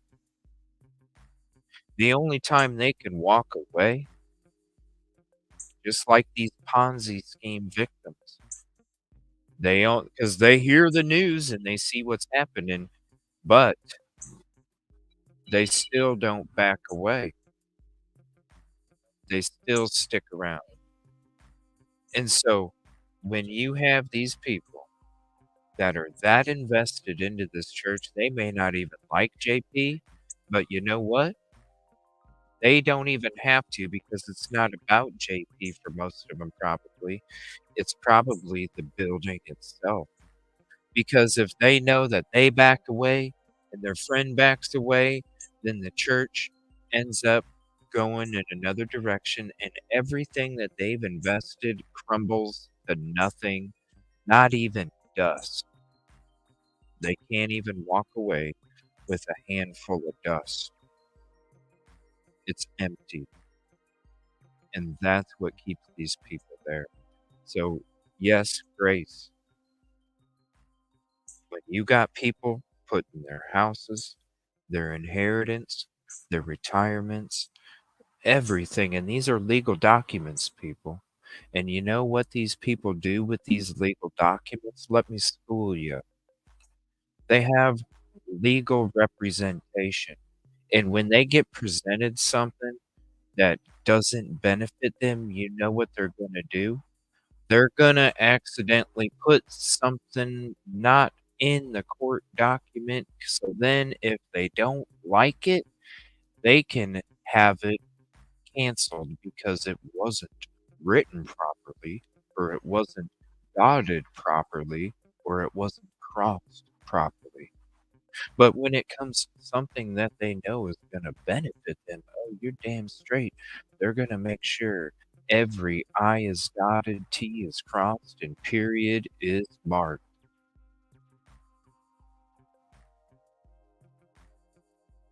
These people know this. These people know this. Listen, I've invested. If I walk away, then that contract, I already went to legal representation because I wanted to walk away before the lawyer says, you know what, you better just stick it out because they can literally cancel it. You have nothing. And so they stick around. Yo, it's a dirty game. It's a dirty game when you have all of these individuals working together for one goal, because you know what the goal is? It's all money in their pockets and they all flourish. Why do you think Mr. So-and-so is still going there? You know, the daddy and the son's friend? The guy that helps lead the service? The bishop? Why do you think he still sticks around? There's a few people that make a whole bunch of money, and there's a whole bunch of people that suffer. And unfortunately, those people that suffer know what the hell happens to their friend that was in the same situation, because I guarantee you, the friend called them and said, be careful, because this just happened to me. I know you did the same thing with yours. Read your document. Be careful. You know. Because when you go from 700 to 800 people down to 50 in one swoop, not only once, but you did twice because it happened in 2015. Happened again. You know people were talking to each other, and you know the people that were still going there were talking to a lot of the people that weren't going there anymore, because you know the people that weren't going there anymore really are truly God-fearing people, and you know that they were trying to save their friends. It's scary, because when you have to see these people coming out here, maybe there's a reason that that lady came out there and screamed and gave us that stink eye and said, you're disrupting the word of God, because maybe she's so tied in and she's so angry that she's tied in. And the only thing that she can do to save what she invested is to scream at us to go away. I can understand your frustration, lady. And I apologize that you're going through those things.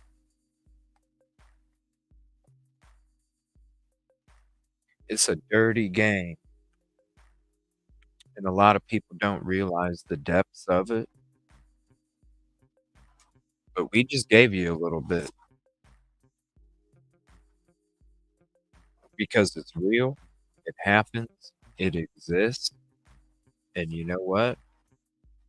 This smells like that hot dog steak. And I'm just trying to help y'all understand a little bit more. I promise the Francis family, we will find the truth. And I'm telling you right now, we're going to find it.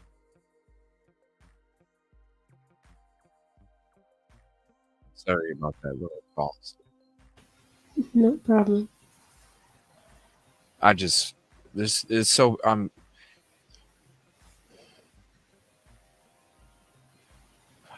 just so passionate about this.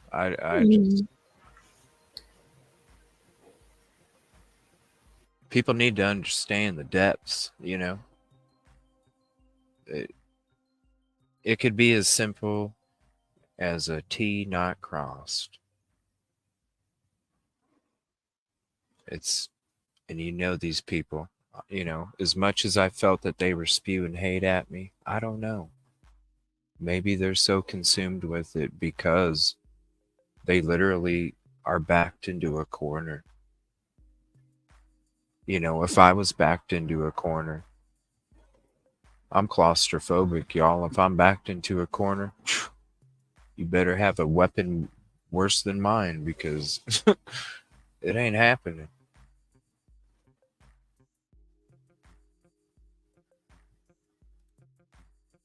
Those types of beliefs weren't going to go without, they weren't going to go without some type of challenge. So let's now that we've covered kind of those areas and how shocking it is to me that someone like this can just do all this without consequence. Let's start delving a little more into the psychological elements. So if you could go to your video to roughly 29:30, this is just to set this up. This is JP. Say the what time code again? Sorry. 29 minutes and 30 seconds. Okay. This is JP giving a sermon and eulogy for Micah. So this is after she's deceased, and he's celebrating her life, supposedly celebrating her life. Sermon and eulogy made its way onto the web. I've been speaking for many years, and for the first time, I don't really know exactly, how to open or how to close or any of that. I'm just, everyone knew how beautiful she was on the outside, but only I think a spouse knows how beautiful that person is on the inside. So I want to take a few minutes to just kind of tell some stories and just share some things about Micah that it may, I don't know, shock you or help you get to know the more intimate side of her. She was beautiful on the outside. She had won so many beauty pageants, all when she was young, and I won her trophies here where she won Saucus the Idol. Let me tell, just to talk about how pretty she was on the outside. When she went to one school, she won the Miss whatever the school was beauty pageant, and then her family moved and she went to another school and she won the Miss Beauty pageant for that school too. So it was the first time in that county's history that someone won, both the pageants. But it really hadn't hit me. I've gotten to spend as Christians, of course, we know she's not here and in heaven, and she's worshiping and enjoying, and probably hadn't even had time to look down here yet. But I got to lay next to her body and spend time with her body about 4 times this week, and each time it still didn't hit me. I thought she was going to wake up. I even tried to raise her from the dead one time this week, and that morning actually I went to the mall later. She had bought me this dog tag, and the chain broke, so I went to the mall to get it fixed, and I saw a female about 20-30 feet in front of me, and she was wearing one of Micah's dresses, and she had the same tattoo Micah has on her arm and the exact same hair, and out of just instinct I screamed, "Micah!" And the girl turned, and it was one of her sisters. I thought I raised her from the dead. She's alive. It makes me wonder. It makes me wonder if he was following the family to antagonize the family, and he's just using the necklace as an excuse to be in the same spot to antagonize. Hey, guess what? I'm here right next to you. Possibly. If that was one of those following tactics that he was using on Micah. So he wanted to try and do it to the family to try and intimidate them too, because they were speaking up saying that it doesn't make sense. Yeah. Oh, trust me, you guys, I was doing some stuff where I wasn't trying to be tracked either. Just because I'm not on live doesn't mean I'm not doing something. There's just certain things, I got more to do too that you guys just won't know. Because really, it's, when somebody blocks your whole team and that's your only, listen, we know how to put 2 and 2 together and make it 4. When somebody blocks your whole team, it's obvious. So, I have to do things as well to make sure that I'm not part of that. I don't need some damn tracker on my shit either. I'm sitting there listening to it, and I'm like, oh, I heard the story before, but because we watched this in one of the first episodes, and just knowing what everything we know now, because it was a long time since we watched this sermon.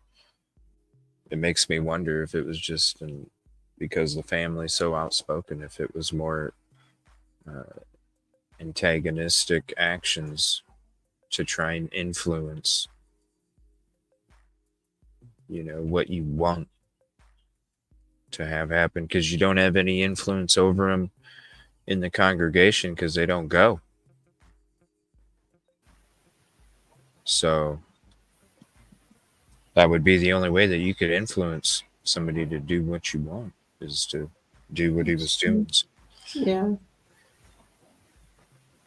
I wonder I wonder where he was going to get it repaired, and I wonder if that's truly where he bought it. Honestly, I want to know how far away, if anybody does know, I'd like to know how far away this was from his home. I'd like to know how far away this place was from where he bought the necklace, or where it was bought. Because usually you take your jewelry back to the place you got it from.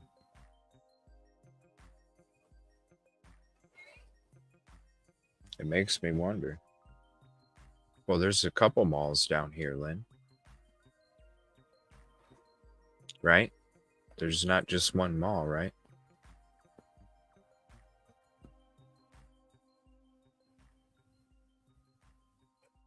Yeah, there's not just one though, right? There's multiple. I'm not from here, but I'm pretty sure there's at least 2 different malls, correct?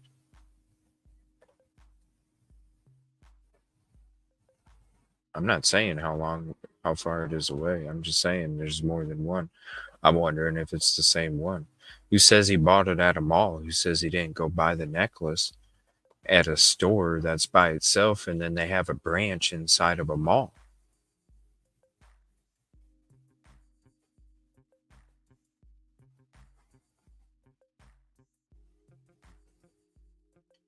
So there's only one mall in? Because I thought there was at least 2. I just seen you type 1 in. Thank you, Vivian. That's the question I was asking in the beginning. I see what your narrative is, Lynn. You're just pushing 1 because that's what you said. So yes, there are 2. Thank you. I appreciate that very much. Thank you. All right. So when it comes to the store, back to my point. When it comes to the store or where he purchased it from, where is it to where this event took place? I'd like to know, because who knows? Who says the necklace was even broke? Who says he just didn't have the necklace around his neck and he used it as an excuse?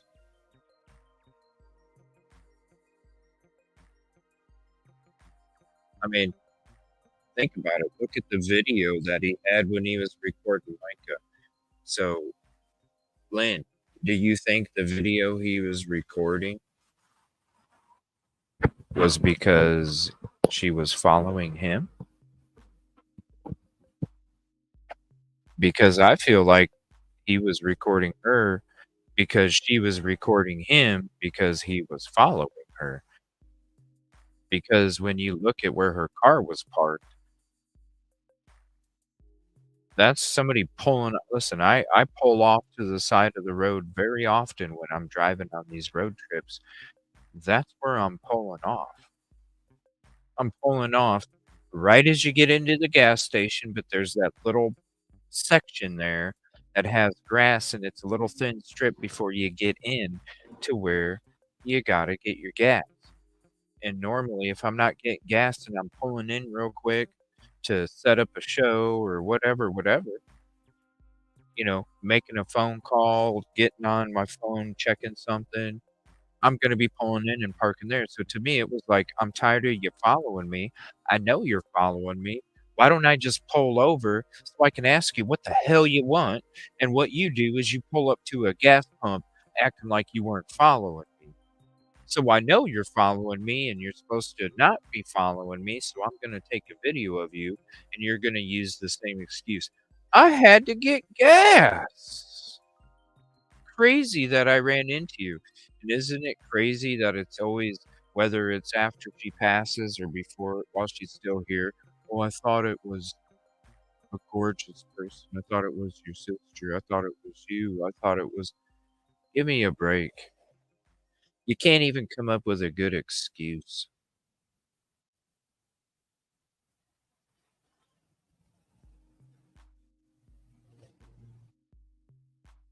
Yeah, she was driving her roommate's car. And that's another thing. Why would you borrow your roommate's car to go do that?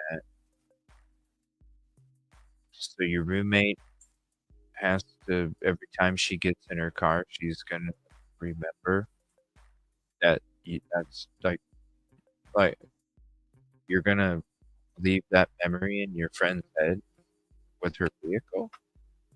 Beyond all the other stuff that don't make sense. That that right there.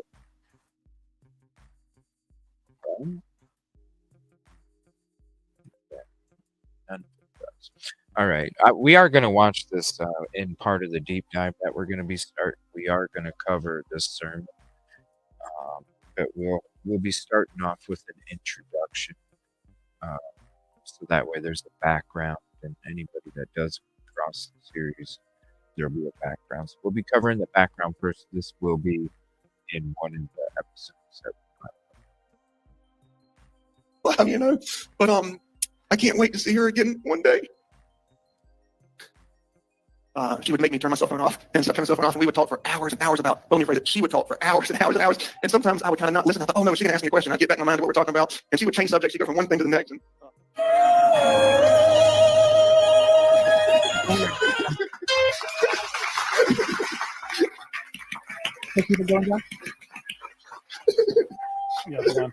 Imagine being married to that. I think that we can all understand the doubt surrounding Mike. Okay. I don't know where to start talking about that. It's pretty wild.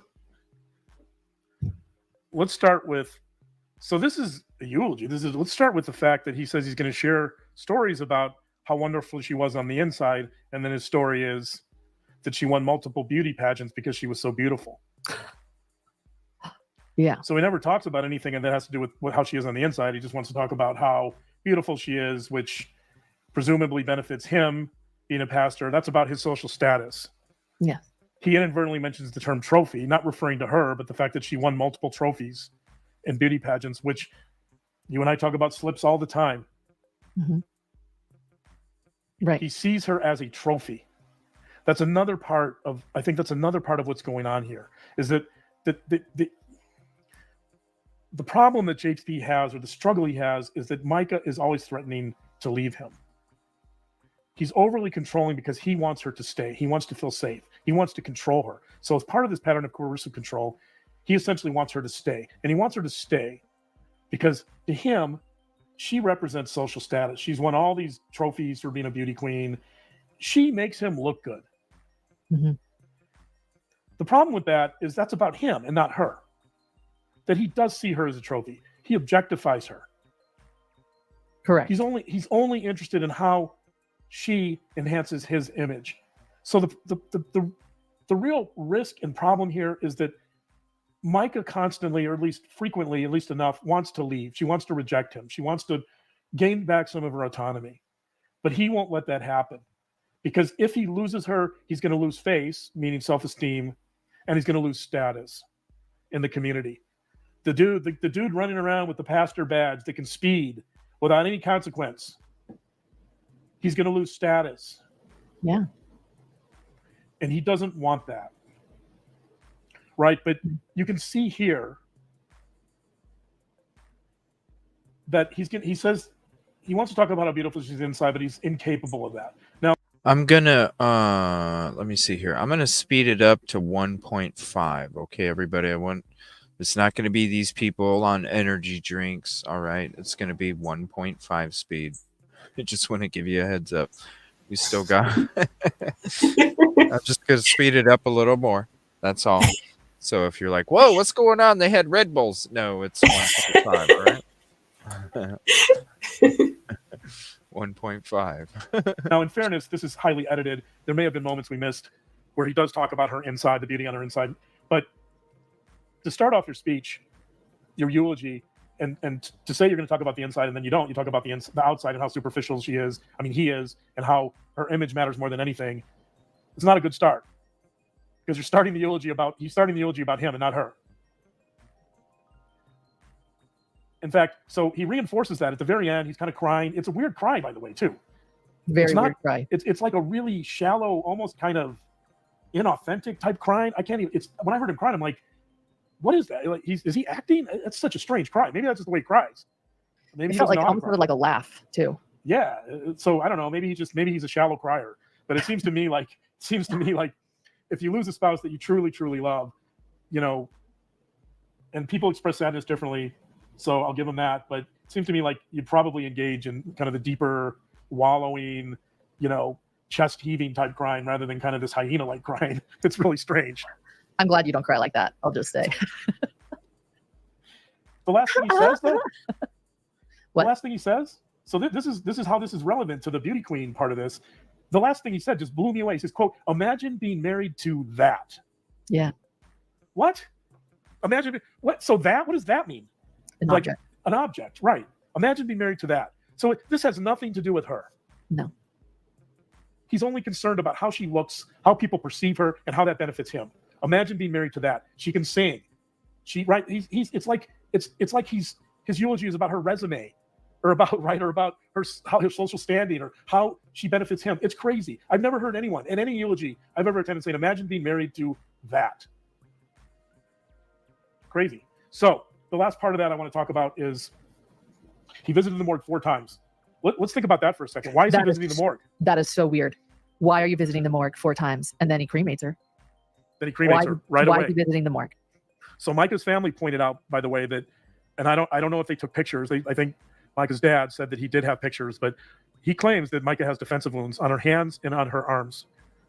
You would not, obviously, you're not going to, in this type of behavior and self-harming behavior, you're not going to expect defensive wounds. That would be highly unusual. So why is he at the morgue 4 times? Right. Why in the world? And he makes an excuse for it. I went to the morgue because I just wanted to raise her from the dead. Well, that's the next part, right? He said he tried one time to raise her from the dead. What? Okay, God. Right. Like, look, I'm not going to say, I can't diagnose this guy as a narcissist. That would be unethical of me. But I mean, I don't know anyone who thinks they can go to the morgue and raise people from the dead that doesn't have some narcissistic features. So this Lazarus moment. Right. I can't say that I don't know if he has a personality disorder or not, but I will say this. When you think you can raise someone from the dead, you have some narcissistic features. Yeah. No doubt about it. And or that's to his joke excuse for going to about the morgue 4 times because I'm pretty. and you don't joke about it in front of your freaking congregation when you're first letting them know that she passed away. That's not a joke. No. That you tell. Maybe at a barbecue a year later or something. Yeah, I was really doing bad. Who knows? I thought I could do this. Yeah.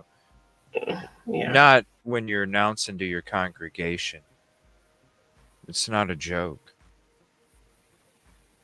And even if he was like, I was joking, because he's going to come out with a video probably when it's referring to hidden true crime. You know him. He's probably going to come out. It was just a joke. I was trying to lighten the mood. Bullshit, dude. It's not a joke. And if you really did do that, like he said, narcissistic behavior, because who in the hell thinks that they're any kind of god? That you can just raise people from the dead. So it's not a joke. If you said it because you meant it, dude, you need to go check yourself into that mental health facility. If it's a joke, it's a joke you don't say. Mhm. So either way, it don't look good, bro. Whatever way you're gonna, come up with a reason for why you said it. Either way, it don't look good.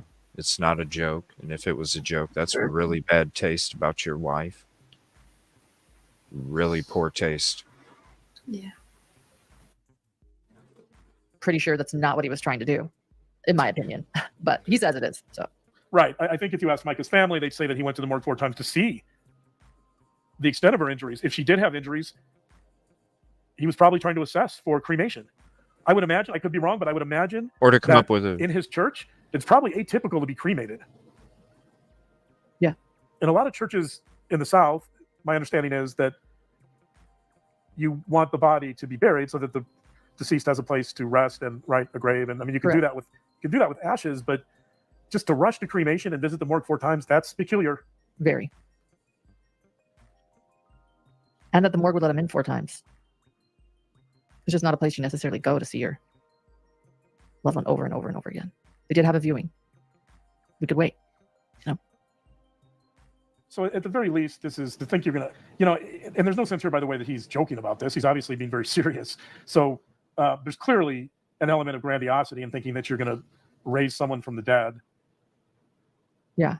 And, it's also very infantile in the sense that I think there's almost like this magical thinking that, and this probably has to do with all the criminal behaviors I pointed out earlier. There's almost this magical kind of childish thinking about like living in fantasy, thinking you can get away with stuff, thinking that you somehow, your mind can somehow, that your thoughts can somehow change or control the world, right? So you kind of have that here too. But I think this is someone who probably lives in fantasy quite a bit, Yeah. and has probably some fairly childish qualities. And that, by the way, would potentially go with the idea that he himself, JP, is, according to Allison Williams, a victim of sexual abuse himself as a child. Yeah. I want to talk about a few other interesting elements of statements from family and his ex-spouse. I do want to bring that up because you got to think about it. It's like I said to somebody earlier. Monsters don't just become monsters. They're fed a certain diet. And I don't mean food. They're fed a certain diet that helps them grow into monsters. And you look at the stuff that his dad has been charged and accused of. Just because it's blood doesn't mean it fits the description. It fits the description. And if you don't know what I mean, just look up Mr. Wayne's background. When somebody is doing the things that Micah was claiming JP was doing to her, just like he said, it makes you wonder if some stuff was going on in another period of his life. And when you see who he was around the most, I mean, he could be a victim too. He could have started off being a victim. Probably. Wouldn't be surprised. Mm-hmm. Okay. He said in the obituary he wrote, he said that she would praise her husband, telling him he was the best preacher in the world. So think about that. She, I guess, after sermons, apparently, she had to tell him how great he was and how that he was the best preacher in the world. I mean, talk about a fragile ego. Yeah. So imagine your spouse telling you how great you were after every sermon, and you become more and more abusive, or that he becomes more abusive or more controlling, and she starts pulling away from that. He can't handle that, right? If she starts distancing herself from that type of praise, he's going to really struggle with that. And I think, so I think you have some of that too, that the more she starts distancing herself, the more he's struggling with that and the more controlling he's going to become. because he wants all of that back. He needs this. He's got this need for perpetual validation, I think. When John and I finish our shows, by the way, we're going to end, and I'm going to be like, babe, you're the best psychologist in the entire world. And then he's going to go, babe, you're the best reporter in the whole world. And I'm going to be like, no, you're the best. And then he's going to say, no, you're the best. Just kidding. Yeah, well, we're not going to do that. We're actually going to say, I'm tired, I'm hungry, and let's go get our child. Right. It's not typical behavior to tell your pastor husband that he's the best preacher that ever lived in the entire universe, right? I mean, peculiar. But again, that would speak to this grandiosity. That would speak to some of these potential narcissistic features in JP. Some other interesting elements of JP that on one visit, Allison Williams observed that, quote, there were holes in their walls, the hinges were off the doors, and pieces of paper, check this out, pieces of paper were taped to the wall with negative affirmations about Micah. So JP, wow. So she's telling him how great he is and how he's the greatest preacher that ever lived and would ever live, and even better than what was the name of the guy, the Baker? What was the preacher that Tammy Faye and something Baker? Remember those guys? Oh yeah. Yeah. I can't imagine he was a better preacher than that guy, but I guess she told him that, you know, that he was. So, but think about this. So she's praising him endlessly about what, you know, Jim Baker. Thank you. Imagine him being a better preacher than Jim Baker. Hard to believe. She's praising him endlessly, feeding him all this BS. And what does he do? He tapes negative affirmations about her on the walls. I would love to know what some of those say. I mean, one of the interesting things here is that the people that are Allison Williams in particular, that she's claiming all this abuse, but she can't reveal it. I think she probably provided it to the judge, but she couldn't list it publicly. So we don't really know. We don't know the details of the abuse. My guess is it's probably pretty horrific, but that's you really have to go out of your way. So talk about like belittling someone. Talk about demeaning someone, like, you know. Is that what his dad used to do to him? Because who in the hell does that in the first place? I bet you his dad did it to him. You're nothing. You're worthless. All taped on his walls. You better pray, you know? Mm-hmm. What the hell did he go through when he was a kid? Shit. Makes you wonder. Yeah. Putting strips of tape all over your walls with negative comments about someone. It's unimaginable. I mean, it's so cruel. The level, right. It's so cruel. The level of coercive control there is. Well, even his sermons had to do with controlling her and letting her know that she was mentally ill. Yeah. Or that he was in control. A lot of his sermons, there's been a lot of... Or sermons about other people. Who do you think he probably preached about? The people in his damn church that were doing this or doing that, and he wanted them to, you know. Yeah. I bet you most of his sermons were about people in his congregation and their dirt shit that they were doing. Always about someone, yeah. I'm going to call you out. Oh, man. Reporting on how every sermon each week was really kind of pointed at her to control her. The other interesting element here is that Allison Williams also said that JP would tell her that he had serious mental health issues. Yeah. Right. And so you have this is quite common in these types of situations, but you have this projection where he's the one with the mental health issues and he's saying she is. So he's projecting all of his insecurities and all of these unwanted qualities in himself onto her. So when he's saying, so projection is a very primitive defense mechanism. It's a way to kind of disown parts of ourselves that we don't like. And it's primitive because it's very impulsive and it's very ingrained and it lacks any type of self-reflection or self-awareness.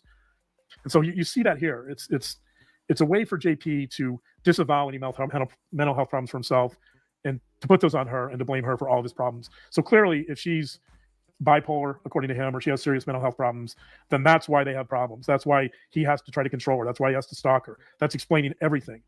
So he's trying to dump all of that on her as a way to kind of get out of owning, taking responsibility for his own issues.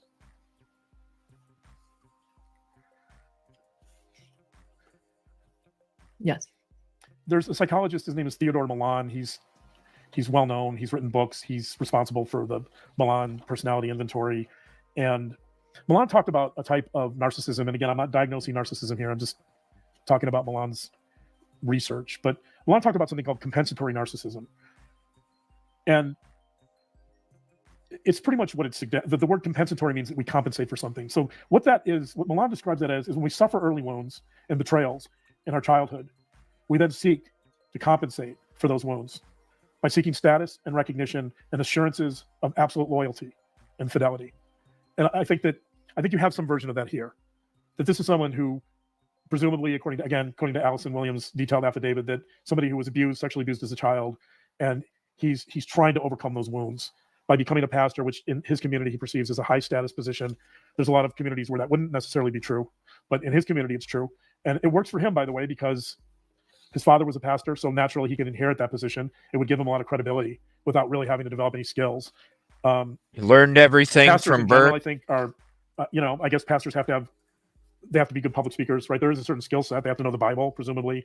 There is a certain skill set, but it's not necessarily one that takes a huge amount of education and experience to master, I think. But in the South, as people pointed out, it's a role he's able to find for himself that gives him a lot of status. And in that sense, I think it really gives him the vehicle to try to compensate for some of these childhood injuries and childhood betrayals. And that's the theme. That's JP's theme, is he's interested in how the community perceives him. He's interested in social status. And he wants to feel safe. At bottom, I think JP is seeking, I mentioned this last week when we talked about the Madeline Soto case, but there's a similar element here. I think really his goal is to feel unconditional love. He's just trying to find that in an extremely unhealthy manner. And there's always a paradox in these situations, because the more control you try to exert over someone, the worse it usually gets. You're going to often get the opposite effect. Instead of letting someone grow and kind of find their own voice and their own path, when you try to control that person, you're just going to generate a lot of anger and a lot of resentment, typically. Right. And there's an element of spiritual abuse here too. Obviously, you and I talked about a lot of that with Daybell, but this is someone who's trying to impose his beliefs about religion and God and spirituality onto the younger Micah Miller. That in many ways, I think the reason someone like this can develop this relationship, or at least persuade someone like Micah to be with him, is because of his belief system and because he's offering her something that she wants. Yeah, like from a young age, he could have been telling her, you are who God has chosen for me. You know what I mean? Yeah, exactly. What do you think David Koresh was? Yeah. Abuse of authority. God chose you for me. And then I'm sorry, I'll go into another rant. That's okay. Much like Chad Daybell is offering Lori Daybell. I know myself. I know the keys to the New Jerusalem we know. Post-apocalyptic world. Here, I think you have a similar dynamic in that that JP not only has power over his congregation and minors in his congregation, who Micah was when he met her, but he's right. I think he's able to take, and I don't know the details of his beliefs, but he's able to take some of those beliefs and convince her that those are the beliefs she wants and that she needs to abide by. And therefore, he's able to really sell her on that and develop some dependency and really get her to kind of idealize him, to see him as the perfect mate or the person that she's been looking for.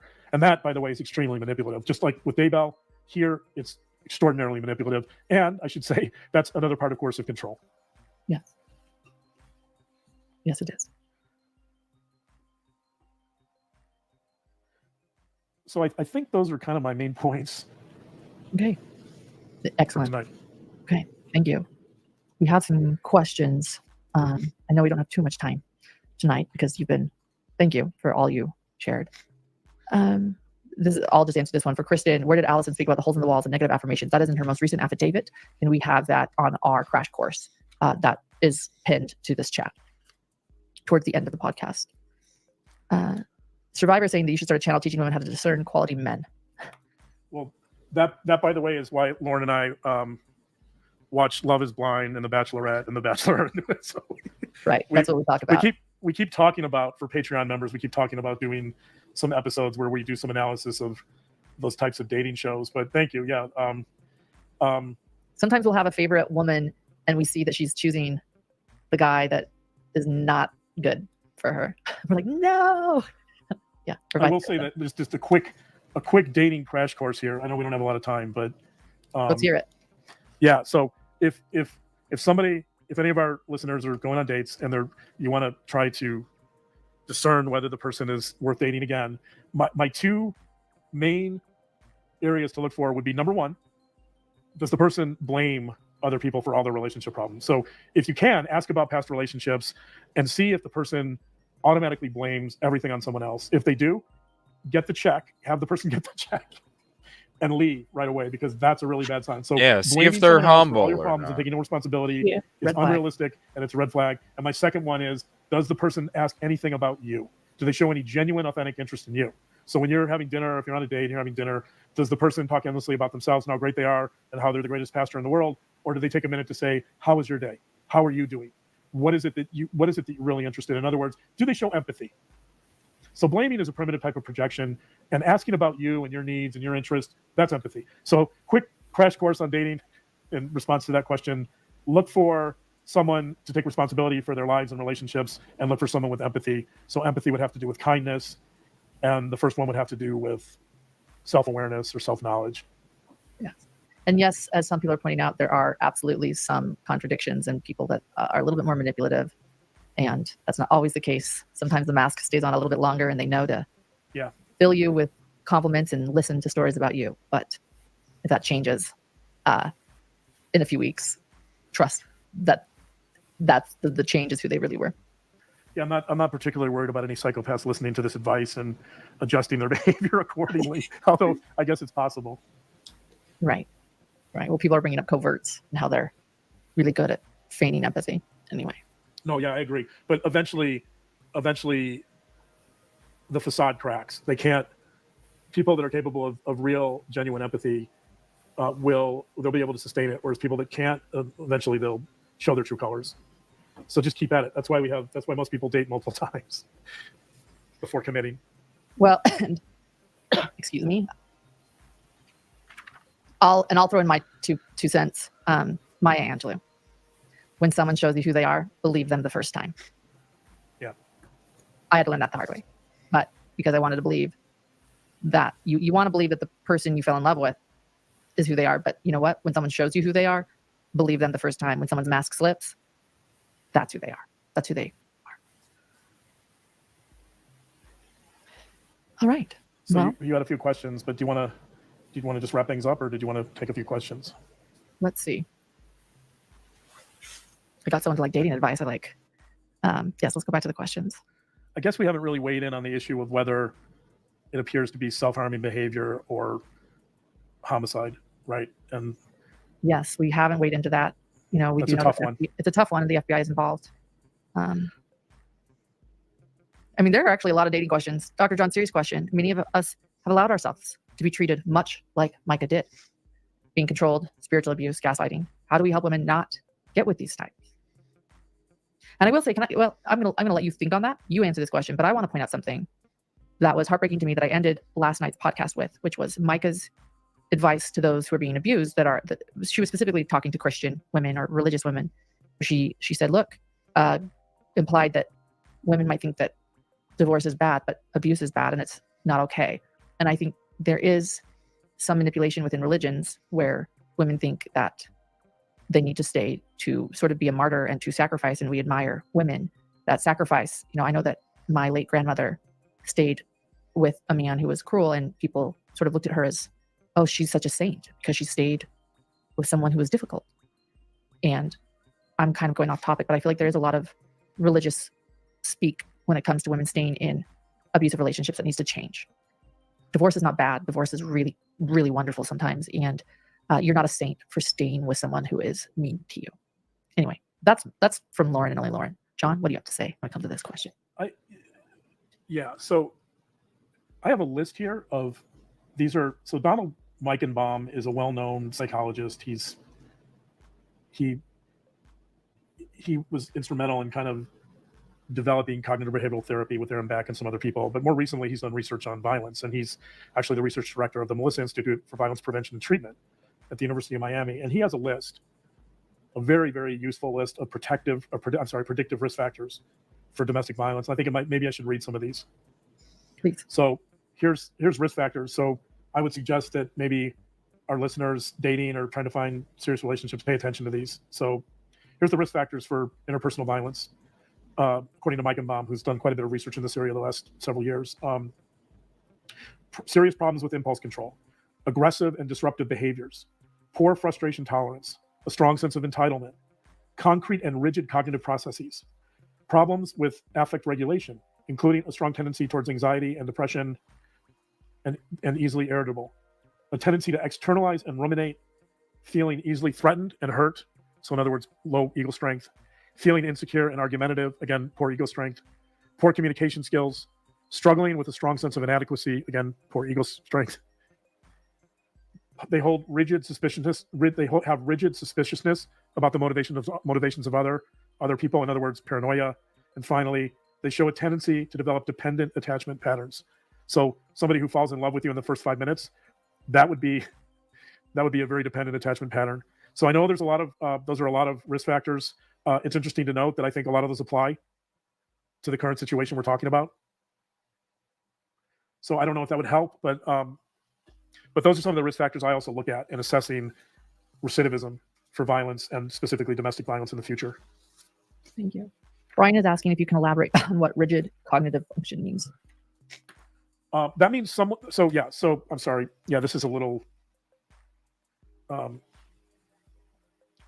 This is a little psychological speak here, but rigid cognitive processes are someone basically who's closed-minded, someone who has a very narrow view of the world and they're unwilling to change it. So closed-mindedness, rigidity in thinking, seeing the world in a particular way. So this might apply to people that are very ideological or over-religious, like JP. Yeah, so that's what that is. And obviously, a concrete cognitive process is someone who's extremely literal about the world. So someone who thinks concretely, for example, they might say that the Earth is flat because clearly that's all you can only see, right? You can't see that the Earth is rounded. You can only see that the Earth extends in a way that appears to be flat.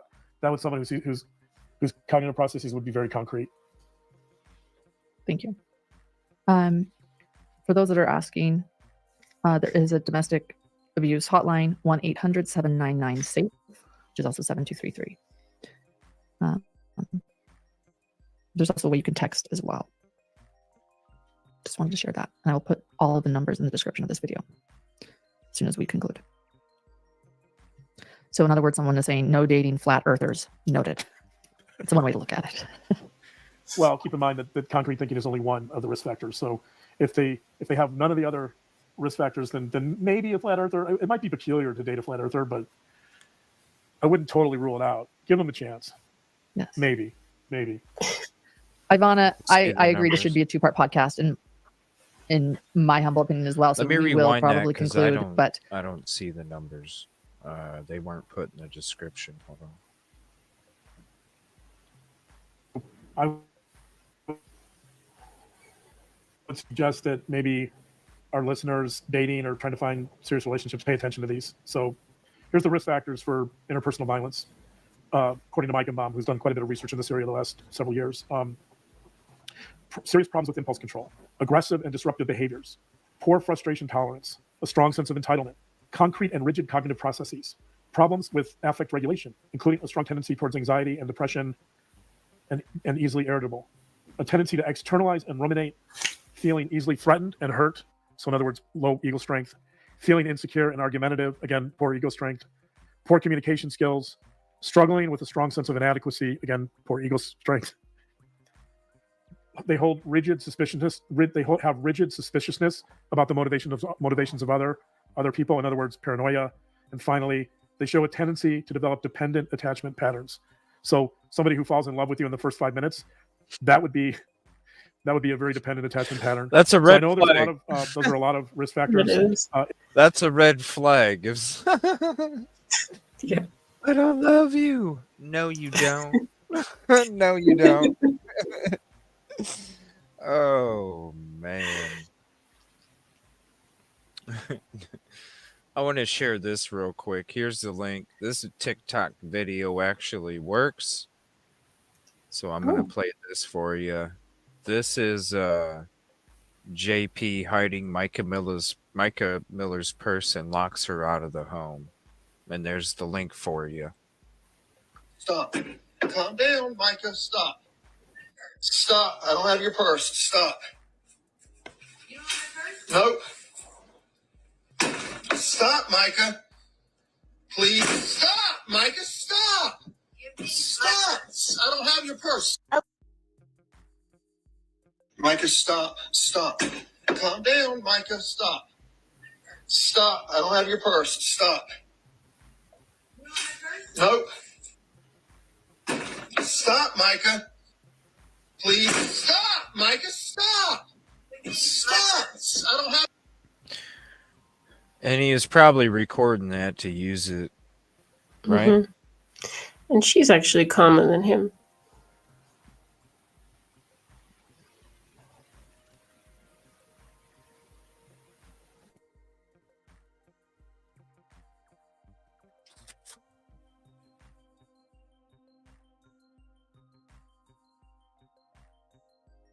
I wanted to put that up there real quick. Beautiful. Share that. Yeah. Here's this. If you guys want to scan. Also, Justice for Micah. You can. There's a Cash App on Justice for Micah. If you only have Cash App, you can click that link. It'll take you there, and you can get a T-shirt too. And also, when it comes to this petition, the link is very long. But here's a QR code, and let me flip us over here.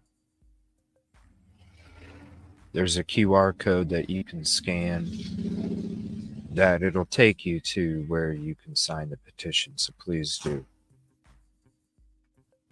The reason why this petition matters is because Micah was a beautiful young woman who was full of life, loved her family and God with all her heart. She was ready to finally live a free life away from her soon-to-be ex-husband. She lost her life due to no one helping her from being harassed and excessively stalked, amongst other things, by her soon-to-be ex-husband she was desperately trying to get away from. She made a report after report. No contact order was made and received no help, not even from law enforcement. This has to change.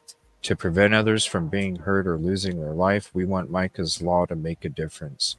Stalking and harassment lead to bigger and more dangerous crimes. According to the National Center for Victims of Crime, 7.5 million people are stalked each year in the United States, with 61% of female victims being stalked by a current or former intimate partner. And the source, a National Center for Victims of Crime. South Carolina must enact stronger laws that protect women and others against persistent stalking, harassment, and threats. Sign the petition if you believe that everyone deserves protection from these dangerous behaviors. Micah's Law.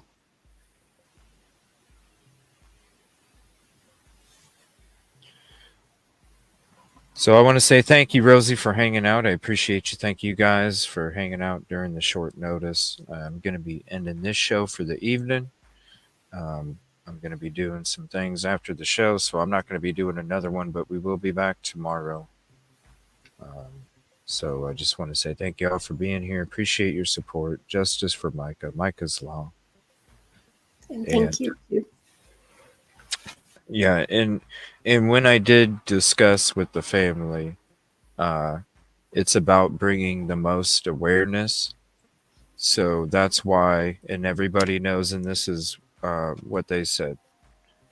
Everybody knows Micah Miller and knows JP Miller. Not to not use the hashtags, that's why you'll see in this episode, there's all the hashtags of all of her names. But the important thing is making sure, and it's like what somebody else said in this episode earlier, when the name's different, then you start to lose association with certain individuals, right?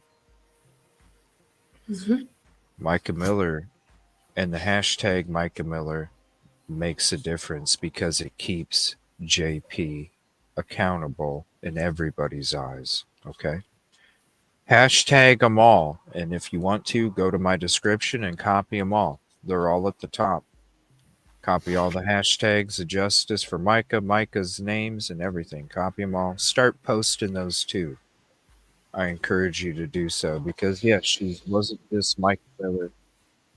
She was other things as well. So those need to be highlighted. But at the same time, we need to make sure that the moment she did this is also being.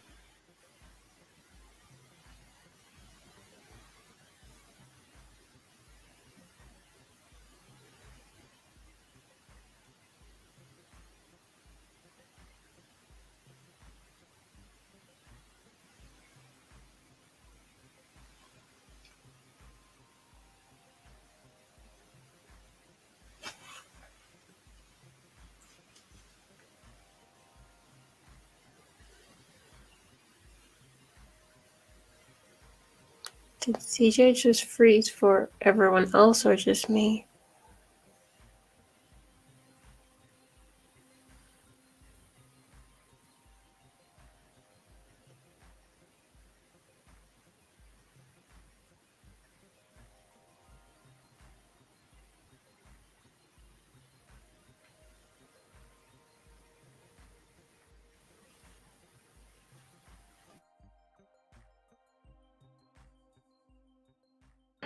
Sorry about that. Can you hear me okay? You back? Yeah, StreamYard just booted me out, but I was getting ready to end the show, so I just want to say But it thank was you all. rushing you. No. Thank you. It was kind of weird, wasn't it? I don't know. Who Yeah. knows? Maybe somebody did something. Who knows? We'll see. Thank you, everybody. Appreciate you. We'll see you tomorrow. Good night, everyone. I do want to give everybody a heads up, by the way. If I have more phone calls tomorrow, please understand we may have to put some delays on some things as well. So just stay tuned. I appreciate you. We understand. Good night. Good night, everybody.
Let me know.